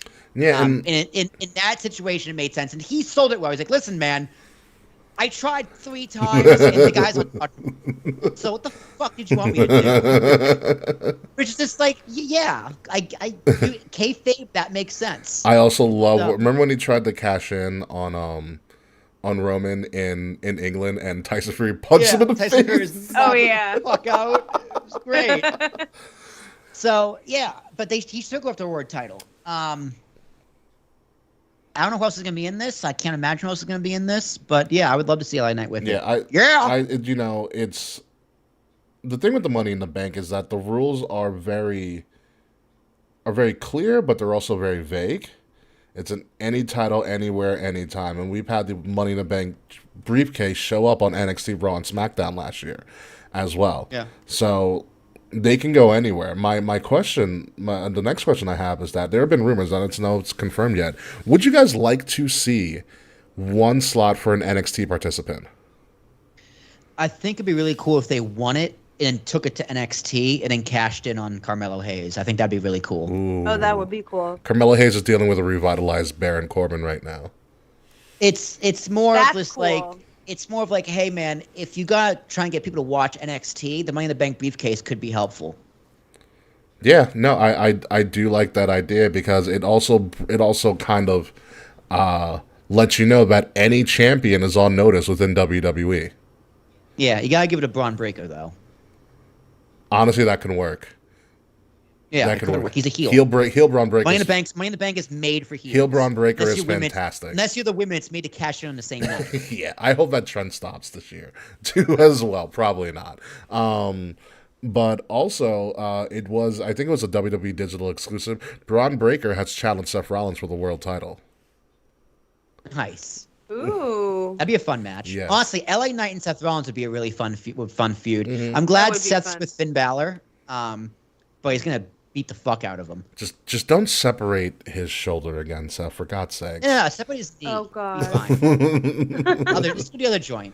Yeah, when he threw Damian Priest on Monday, I was like, oh, fuck, not again. Not again. Although, I will say this, and they were slowly hinting at it, JD McDonough is joining Judgment Day. What? Probably. I'm calling it clear as day. JD McDonough is going to join Judgment Day. He's either going to usurp Finn, because there are holes in Judgment Day, or Finn is going to bring him in. That's what I think's happened. I love JD McDonough. He almost killed Dolph, and I love him more and more for that. So, but Money in the Bank is going to be wild. Thank God it's at 3 and not at 1, like Night of Champions was. You can actually get like kind of half a day in before you actually have to watch this event, except if you're in Canada, because Canada Day. Are you doing anything July 1st? It's a No, nothing's on the Saturday. calendar. Yeah. Nothing's on the calendar. Not going to a bed and That's breakfast good. in New England. No, I'm not. I don't think I. We are doing a one of them dinner cruises around New York City. Oh, fun. fancy. Our 3-year anniversary is next Tuesday. Ooh. What did you get? How many? 3 years. 3 Oh, that's years. exciting. What'd you get her? Fucking What'd you nuts. get her? Don't tell her. I know she's in the room, but you can tell us. No, she's actually not in the room. We don't do gifts like that. We buy each other the boat cruise food dinner thing on New York City. It's buffet Cute. style. Fucking pumped, dude. So much food. Does the cruise have a theme? No, I don't think so. Dude, the fees for this fucking... Can I go on a sidebar here? The fees for this Yeah. thing Go are ahead. fucking ridiculous. The tickets were... So we paid... It was $150 each. And then it was like $40 of fees. So $150 each. I was like, okay, that's fine. It's a 3-hour cruise. Was around the New York cruise City. Great sponsored view. by Ticketmaster? No, we bought it on their website. By Ticketmaster? So, probably, honestly. So it was $150 each, 3 hours, food included. You got to pay for booze. You got to use the city. It's like, oh, that's fine. But then it was like there was this fees for just stupid things. Let's see if I can pull up the receipt because it was just like so there are fees. Mhm. Then you pay taxes on the fees. I was like, Ugh. what kind of bullshit is this? So you have like processing fee, taxes, and all of that stuff. Not even like processing fees. It's like a convenience fee. Let's see if I can find it. As It's a processing fee, yeah. Let's go see if I can do it. Like, doing That's anything in New York City is fucking expensive, but that's ridiculous. Okay, let's see if I can find it. Yep, here it is. All right, so there's activity. So there's activity tax. What the fuck An is an activity activity tax? tax? What the fuck is a $17 activity tax? And then there's Because the ad. You're Go ahead, doing Kay. an activity. You're doing Okay. an activity. Yeah, so is walking in the park. Getting taxed for that. So is having sex in the subway. Like, you know what I mean? Like, everything's an activity. Going to a Yankee game is an activity. There's no activity fee for that. Mhm. Then there's a $60 admin fee, Really? which, what the fuck does Ooh, that mean? collision announcement incoming. Oh, collision announcement incoming. Ooh, that's what we're going to end the show with. We're going to end the show with an announcement about collision. I am so not excited for this. Oh, Punk and FTR versus FTR. Joe and Bullet Club and Jay White. Okay. Bitch. So on top of the admin fee was the admin tax, and then $16 of just fees. They don't tell me what it was. Just fees. That might have been like gas and like actual fees for the boat. So that one make That's fucking ridiculous, dude. It was an extra. It was an extra. How many dollars in fees? 15, 60, 70, 75. It's like an extra $90 of fees. that's gross. Yeah, so it was supposed to be $130 per ticket, but the total was an extra. So that's what $260. It was an extra $90. It was almost $100 of fees in taxes. So I'm leaving. I don't care how good the cruise is. I'm leaving a 1-star review. But yeah, everything was great. Service was phenomenal. $800 of fees. Go fuck yourself. Fuck your Google rating. Absolutely not. I was just Yeah, gonna what's ask the food like? menu. I don't know, but it's cornucopia cruise line. So they better have a cornucopia amount of fucking food. That's my favorite Is it word. really? Cornucopia is my favorite word. Administrative free sales tax, gratuities. Oh, and gratuities aren't included. What are you gonna do course with it's gratuities? not. It's a buffet. Oh, the bar. Okay. Okay, that makes sense. All right, so this collision main event, this first ever collision main event, as we're ending the show on this shenanigans. That's my favorite word, is shenanigans. Punk and FTR, because those are probably the only two guys that will work with him, versus Samoa Joe and Bullet Club Gold, which is Jay White and Juice are aware, because Bullet Club has another fucking subsection of themselves. Because everybody just needs to be different. Yeah, it's Oh, Bullet Club Gold? Gold. That's Jay White and Juice, I believe. So yeah, essentially what we're getting at Collision is a house show main event. Hope you guys are happy. Saturday. So, okay, are you going to be watching on Saturday at 8 when it comes out? Yes, I will. I will be out of work by 6 p.m. So, my social life is going to be ruined. Oh well, it happens. CM Punk every Saturday. Here's my thing. This has to be. I need them to bring back the Nitro set or a Nitro style set for this to work for me. I want to see if there's new merch yet. For AW Collision. For Dude. Punk. I hope they get Mongo McMichael to do commentary. Mongo.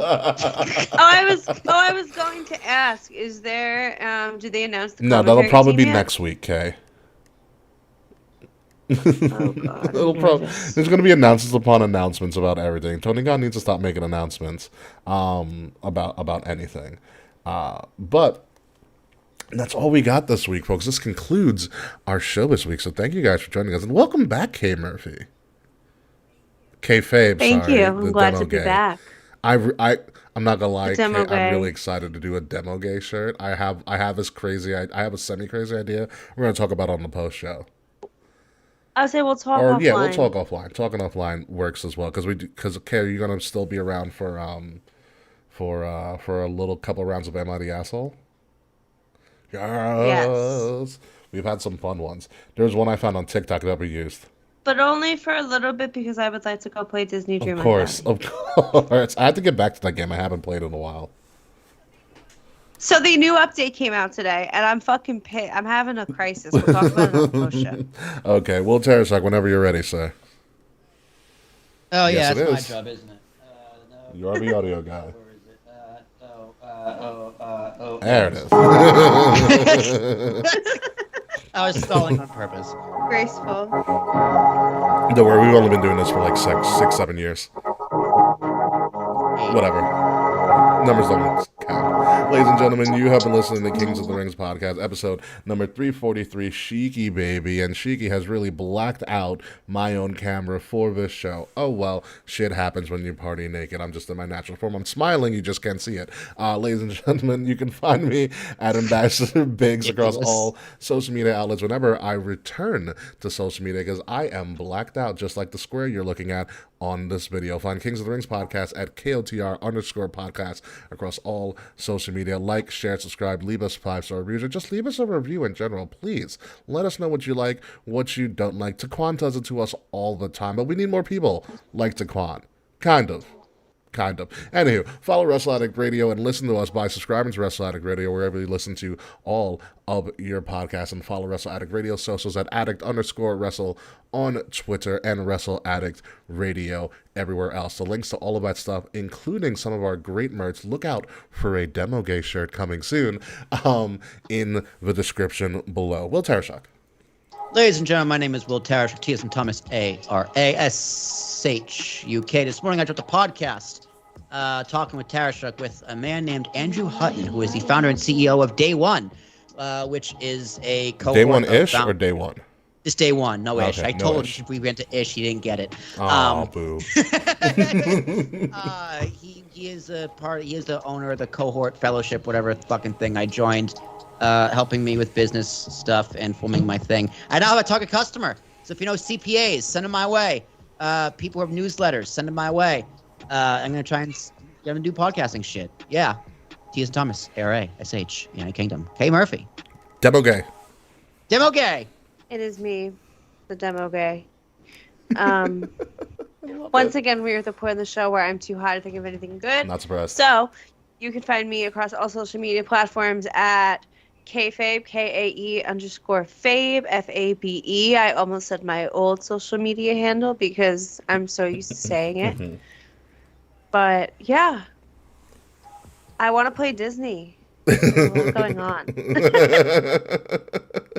Yeah, so we'll get you to that. When we come back next week, I bet you folks we'll have another goddamn Tony Khan announcement. Hopefully, my computer won't crap out on me midway through the show. My apologies about that. And yeah, we're just gonna get one week closer to Forbidden Door and money for the marks and all of that fun stuff because the trio is back together and we're gonna be working on a guest host for Money for the Marks. I have just kind of confirmed that during the show in the comments if you have been paying attention and following. So until then, folks, goodbye. Good night. We'll see you soon.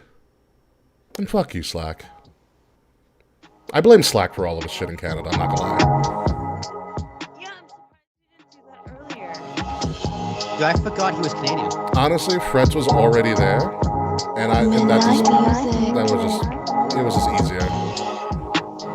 It is easier. It's much easier. You know what we should do? We should pull up a wrestler's court. And we should and we should just attack Slack for the Canadian wildfires. Well, wait a minute. Wasn't Mr. Freth like grilling meat recently? Oh yeah, you were grilling all that meat, Freds. I find it very suspicious that Mr. Freth was grilling meat. Then all of a sudden, New York City is poison. I say. Yeah, not only was he grilling meat, Kay, he was smoking meat. smoke. Mm. Just like the smoky quality of the air in New York City.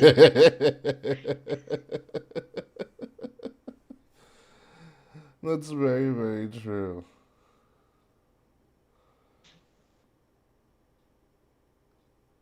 Editing. Oh my god, my friend sent me the weirdest meme ever, and this might be true. So, Will, I know this, you'll enjoy this for this is dark humor. And Kay, you might enjoy this too. So apparently it says, nurse arrested for using a dead patient's debit card to buy snacks after the patient passed away. And Snickers replied, "You're not you when you're hungry." Stop. Amazing. Fucking stop Oh it. my god, I love all of that. Dude, Snickers is like, what would Wendy's do? Yo, Wendy, whoever runs Wendy's social media, like, Give them all the money. masterclass in social media management. Yo, they're just lucky if they didn't get fired the first time they did it. Did you? No, literally. So, Kay, were you on TikTok when Wendy's did the roasting day and they roasted people's TikToks to them? No. Oh god. So Wendy's has her own account, and so they animated the Wendy's girl, and so like she speaks to everybody. She roasted Baron Corbin. It was Oh, God. amazing. What does she say? She's like, "Which one are you again? Are you happy, Corbin? Are you broke, Corbin?" Are you hungry, my God, Corbin? 'Cause you're not getting Wendy's, bitch. I forgot about Poverty Corbin. Yes. Oh, by the way, folks, so positive, the air quality dropped to 313. It's not 324 anymore. So progress. For us. The AQI. Oh my god, what a wreck. According to my phone, it's 275. Oh, so I have it worst? God damn it. I don't know what the numbers mean. The higher, the worse it is. Well, I figured that, but what's like normal? So, like, Zero-ish. according to my phone, there's a bar, and it goes from green is the good end all the way till this very deep red is the bad. Yeah. So right now, I'm in magenta. So am I. I'm in magenta too. Hold on, I'm gonna take a screenshot of that and send it to So, chat. Will, if you want to look it up, it's the air quality index, or AQI. Right, okay. And you can... What are like normal numbers? Can I just say that, like, why do we keep living through these, like, insane life events? I'm, like, fucking tired of it. So I'm like, aware. All right, so we'll just let you know, 0 to 50 is the good scale. Nice. Anything, so, and the quality, like when it gets real bad, magenta is like 300 to 400, 300 or 400 and above is really, really dark. We're at 313. We're on the bad end of the scale right now. Like, you can see in the screenshot I sent of my weather app, it says my location. Like, right now, Astoria is 275. Yeah, Bushwick's at 287. I just Googled it real quick. Jesus. Yeah. Well, also, like, Astoria is by the water, so, like, maybe that's helping. Yeah, I'm on the south fucking shore. So, Yeah. yeah. So yeah, this is bad. This is real bad. I'm, like, sick of it. Yeah. Like, I just want to go outside. I literally, like, all week have been looking forward to going back outside because I've been stuck in my apartment for a week, and now I can't go outside again. Yep. Oh, fuck, I forget how I did this. What in the world is this one that I found? Is this an Am I the Asshole? Yeah. Let's hear it. Hang on. Tell me when.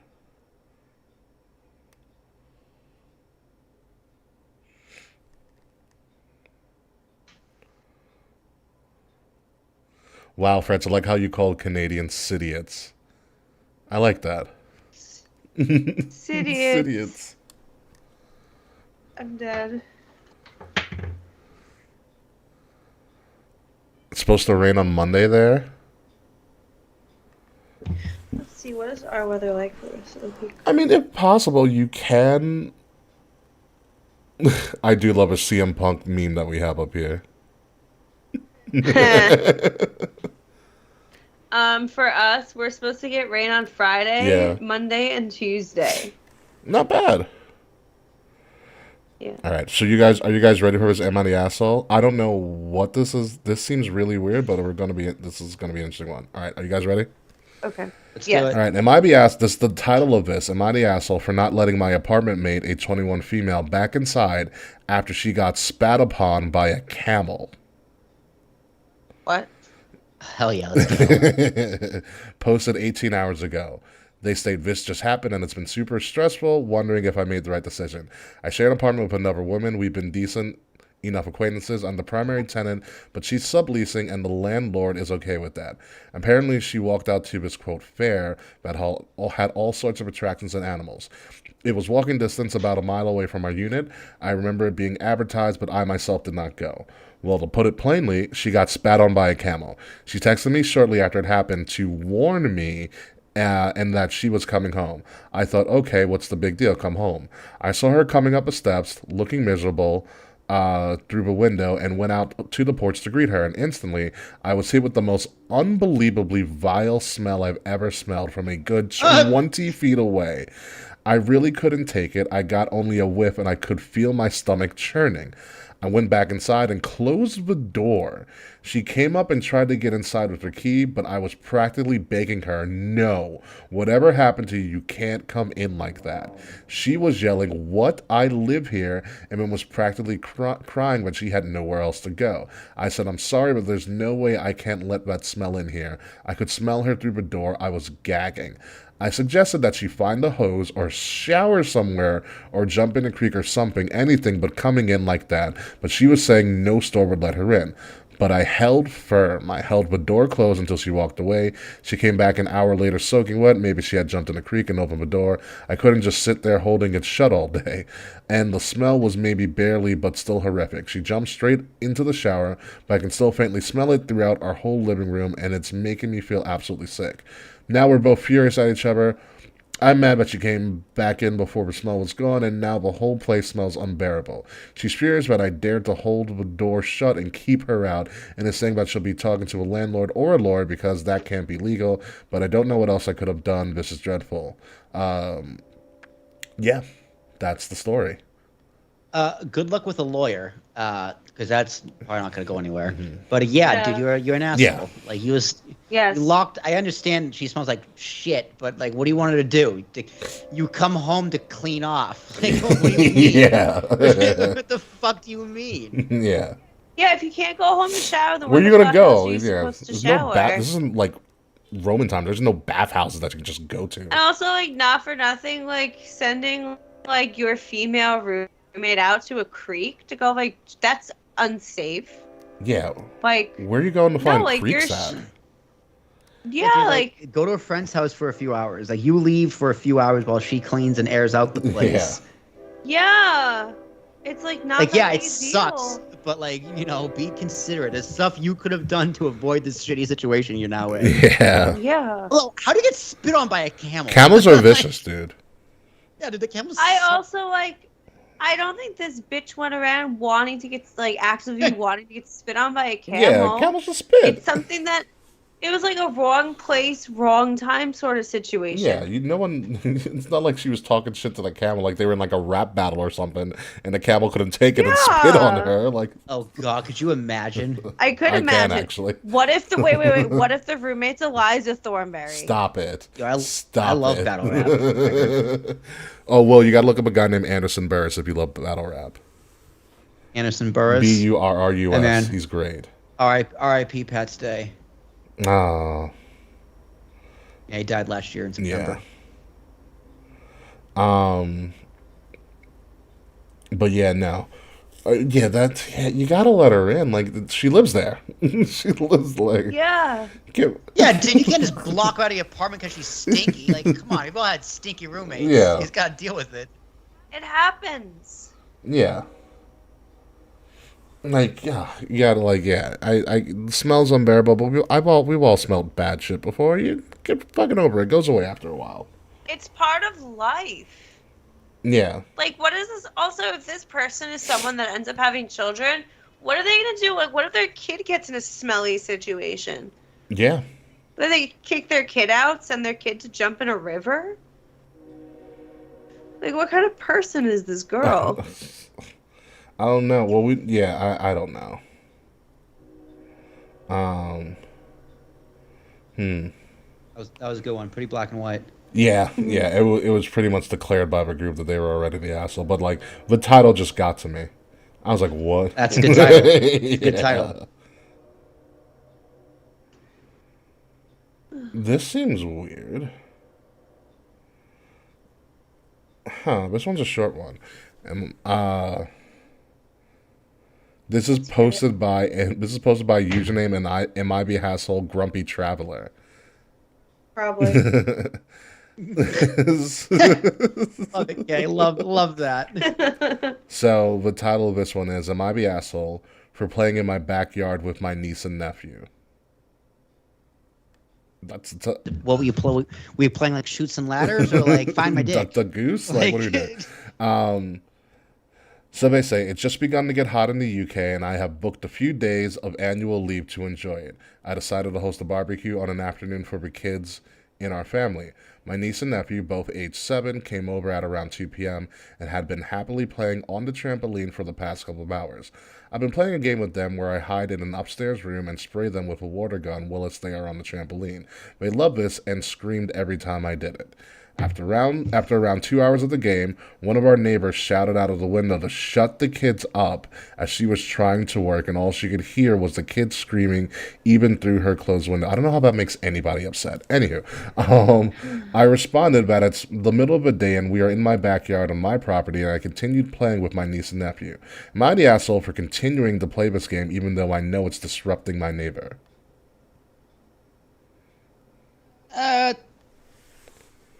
Depends how much longer you're out there, right? If you're out there for like another 6 hours, then yeah, kind of. Like right, or if you go inside right when the workday ends. You know what I mean? Like, but typically, no. I mean, again, the loudness is just a point of perspective, right? It's just like, okay, maybe you're being a little loud, but dude, it's like it's your house. Not like if the neighbor came over and be like, hey man, do you mind? Like, that's one thing. Yeah. But if someone's just screaming from out the window, I'm going to turn that shit up. Like, let's get louder. I mean, it's just to fucking piss you off. So, like, yeah, you're not an asshole, but you could have been an asshole if you wanted to be. Yeah, it depends on the situation. It depends on the time of day. Like, I think, like, you're in the privacy of your own home. Like, you can kind of play as you see fit. But there's also a difference between playing with your, like, niece and nephew and throwing like a fucking kegger. Yeah, like, that's true. It's a sense of perspective. Like, if you're causing a super huge disturbance, yeah, you're an asshole. But playing with kids, I don't think is that disturbing. Yeah, it's not. Listen, like every between like kids yell. Yeah, between like 8 a.m. and then once again around 3 or so p.m. because people who live in the apartment next to me have kids. And so I hear them screaming and yelling and running around like at those times every day during the week. Because like, yay, school. And that doesn't bother me. Like, it's kids yelling and screaming and like having a good time. They are clearly not in pain. I'm just glad they're outside. My apartment building's like next to a park, and I like love seeing kids that are like running around yelling. I'm like, good, you're like outside, like having fun. Yeah. Hell yeah. I would never like, if I ever became an old person that like is gonna call a fucking noise complaint on a kid, like, take me out. Yeah, seriously. Dude, I wish I saw a backyard and went, oh yeah, we're gonna have fun. Like I don't see that anymore. I go, oh god, I'm gonna have to cut this eventually. I mean, like I wish I had the being whimsical as a kid. Yeah, seriously. Oh, those were the days. Oh.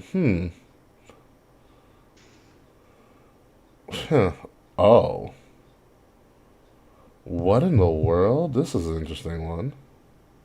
What? Oh, another one? This is I like the will I be the asshole ones. Oh, that's a good one. Yeah.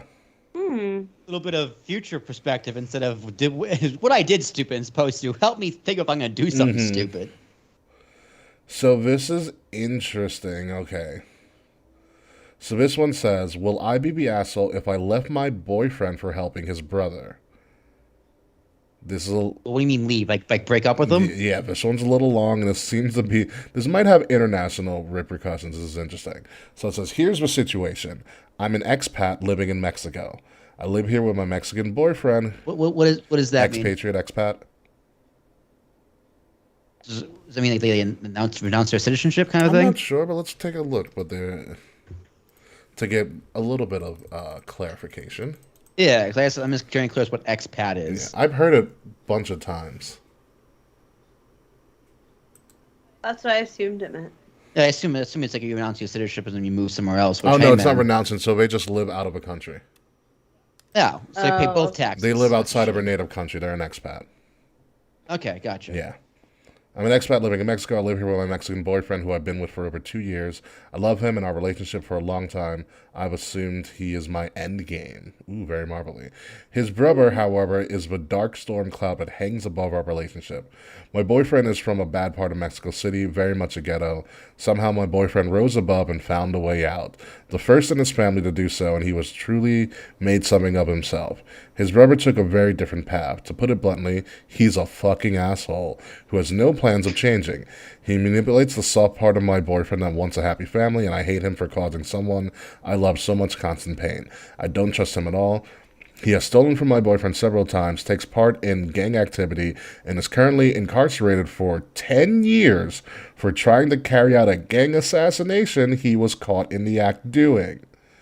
Good Yeah. lord. My boyfriend loves his brother. He has given him every opportunity to be better, offered him work, money, resources, anything he can to get him to change his lifestyle, but his brother refuses to change his ways. I would never try to cut him off from his family, even though I truly think his life would be a lot better if he did so. His brother is younger than him, and I think my boyfriend keeps hoping that one day his brother will grow out of his bad ways, so he always tries to help him. His brother called him from prison today, and I told him his lawyer said if he pays a certain amount of money, he will be able to get his time cut to about 2 years instead of 10-year sentence he currently holds. It's a lot of money, though, and we don't have it. I don't want to go into details here, but his brother informed him that since he's been in jail, he has started doing some super illegal work that pays him. He said he can send my boyfriend the money, and he can use that money to fill the gap in what we don't have to help him get this deal. I think this is a terrible idea. It's dirty money, and I don't want my boyfriend to be associated with it. Additionally, if things somehow came around and his illegal activities were connected to us, I would almost certainly be thrown out of the country and probably face legal issues of my own. I don't feel comfortable elaborating on what exactly he's doing, but it's connected to my home country, and I just don't want any association with this. I don't know what to do here. I can't seem to talk my boyfriend out of doing this, and I don't want to leave him, but it changes our relationship if he chooses to help with this, and now it seems like it might be the better option to walk away. So, would I be the asshole for leaving if he helps his brother? No. I agree. Yeah, it's very, very hard. That's a tough choice. It's like you're not saying him or me, right? You're choosing for him, which is different. Yeah, it almost becomes a matter of self-preservation at that point too. It's it's 1000% a safety issue. Yeah. Yes. At that point, if your safety is into question, if am I the asshole should not come into play. Yeah, it seems like it is personal safety at that point. Yeah, if your brother starts getting involved if your boyfriend starts getting involved in illegal activity with your brother, like that's could easily come back on you. And it inadvertently. Yeah, it also confines and it. it probably will. Seeing as he has a criminal history, And he's not, seeing as he's in jail, he's not a very good criminal. Yeah. So, But also, Yeah. you also have the fact I that believe. they do not live in their native country. Yes. Yeah. and you're not as familiar with their laws as you think they are. Yeah. And the laws are different than in their home country. Yeah, and Exactly. we can't assume that their country is America. Expat just means they live outside of their native country. It could be It could anywhere. be anywhere, yeah. So yeah, no, you are not the asshole. You gotta. It sucks, but sometimes get out and dodge. Yeah, it's shitty. Yeah, I'll play devil's advocate. You know what? Yeah, you're a little bit of an asshole, but you know what? You're also right. So yeah. get the You fuck might out of want to. there. Yeah, you might want to leave. You gotta. Yeah, get out of there. Yeah, it's bad. There's actually a quote from DMX I heard the other day. Rest in peace, DMX. It's crazy as this man. Legend. Yeah, so DMX once said, and this kind of rang to me, always trust everyone to be themselves, but trust in the fact that you can see them well. Poetic. Yeah, and he said that during an interview, which is wild. It just came out of his mouth. Wow. You know, and that's what this person has to do. Your boyfriend's gonna be your boyfriend. It sounds like you know him well enough. You know what he's gonna do. Now you have to do what you have to do and just adjust. It's almost like when people tell you who they are, believe Yep, them. that's That kind of a Kind of Yeah. the same quote. line, yeah. When people it's similar. people tell you who they are, believe them. Sure. You know the situation that he's in. You know, it sounds like this person is very, very well informed about the makeup of the family and how the family manipulates, or how the brother manipulates him, and all of that stuff. Yeah, it's really messy and painful all around. Yeah. I mean, listen, man. Say you leave. Now this should be a follow up about the asshole. Say she leaves, right? He doesn't. The boyfriend doesn't do the illegal stuff, and he comes back and wants to get back, and she's like, you know what? No, I'm not going back with you. Then would you be the asshole? Not necessarily. And he's like, I renounced my brother. I'm not gonna do this again. And like, that, and the third. Then that'd be a little more of an interesting conversation. But I'd agree with no, you're not in that. Again, you're still not the asshole. But Yeah. I think there's a little more meat to that bone of asking yourself whether you're the This asshole. is a battle that she does not need to fight, or nor should she. Yeah, it has nothing to do with her. Yeah, yeah, and you don't get involved in this. Like this is something that the boyfriend has to do on his own and has to realize. You know, he has to come to that realization. You know, and people come to the realization slower than others. But hopefully he'll wake up, you know, and realize that you're kind of beating a dead horse. The person's not going to change their ways. Yeah, that's really hard. Yeah, hopefully you get out. That's for your sake, because it's self-preservation. Self-preservation at that point. So that's all we have for MIBS. So I made it a little short and sweet. So, okay, what is your demo god? Do you want to talk about the demo god stuff now or later when we go off air? Or demo gay? Honestly, Or are you going to sleep? I was gonna go to sleep. I'm very tired. Yeah, me too. I didn't sleep at all these past 2 nights. I get it. I've just been nonstop, and I need to get away from a computer. I feel you, because I'm like that a lot of the time. Working Yeah. from home and whatnot. But we can reconvene. You can call me whenever, okay? Because Yes. I have ideas that involve a bar graph and rainbows.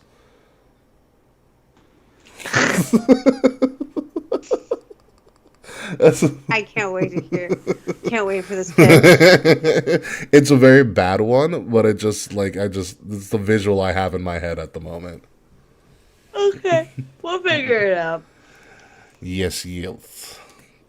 All right, so with that being said, All right, everything is uploaded. woohoo, it should be very, very fun to do. So thank you, everybody, for joining us.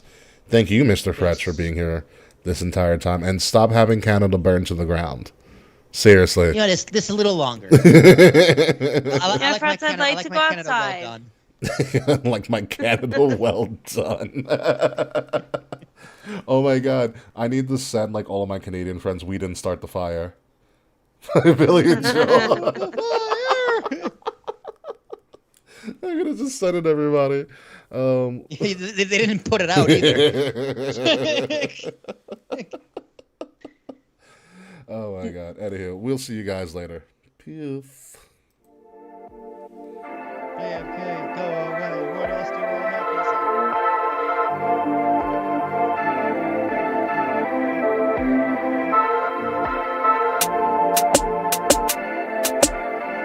Midnight music.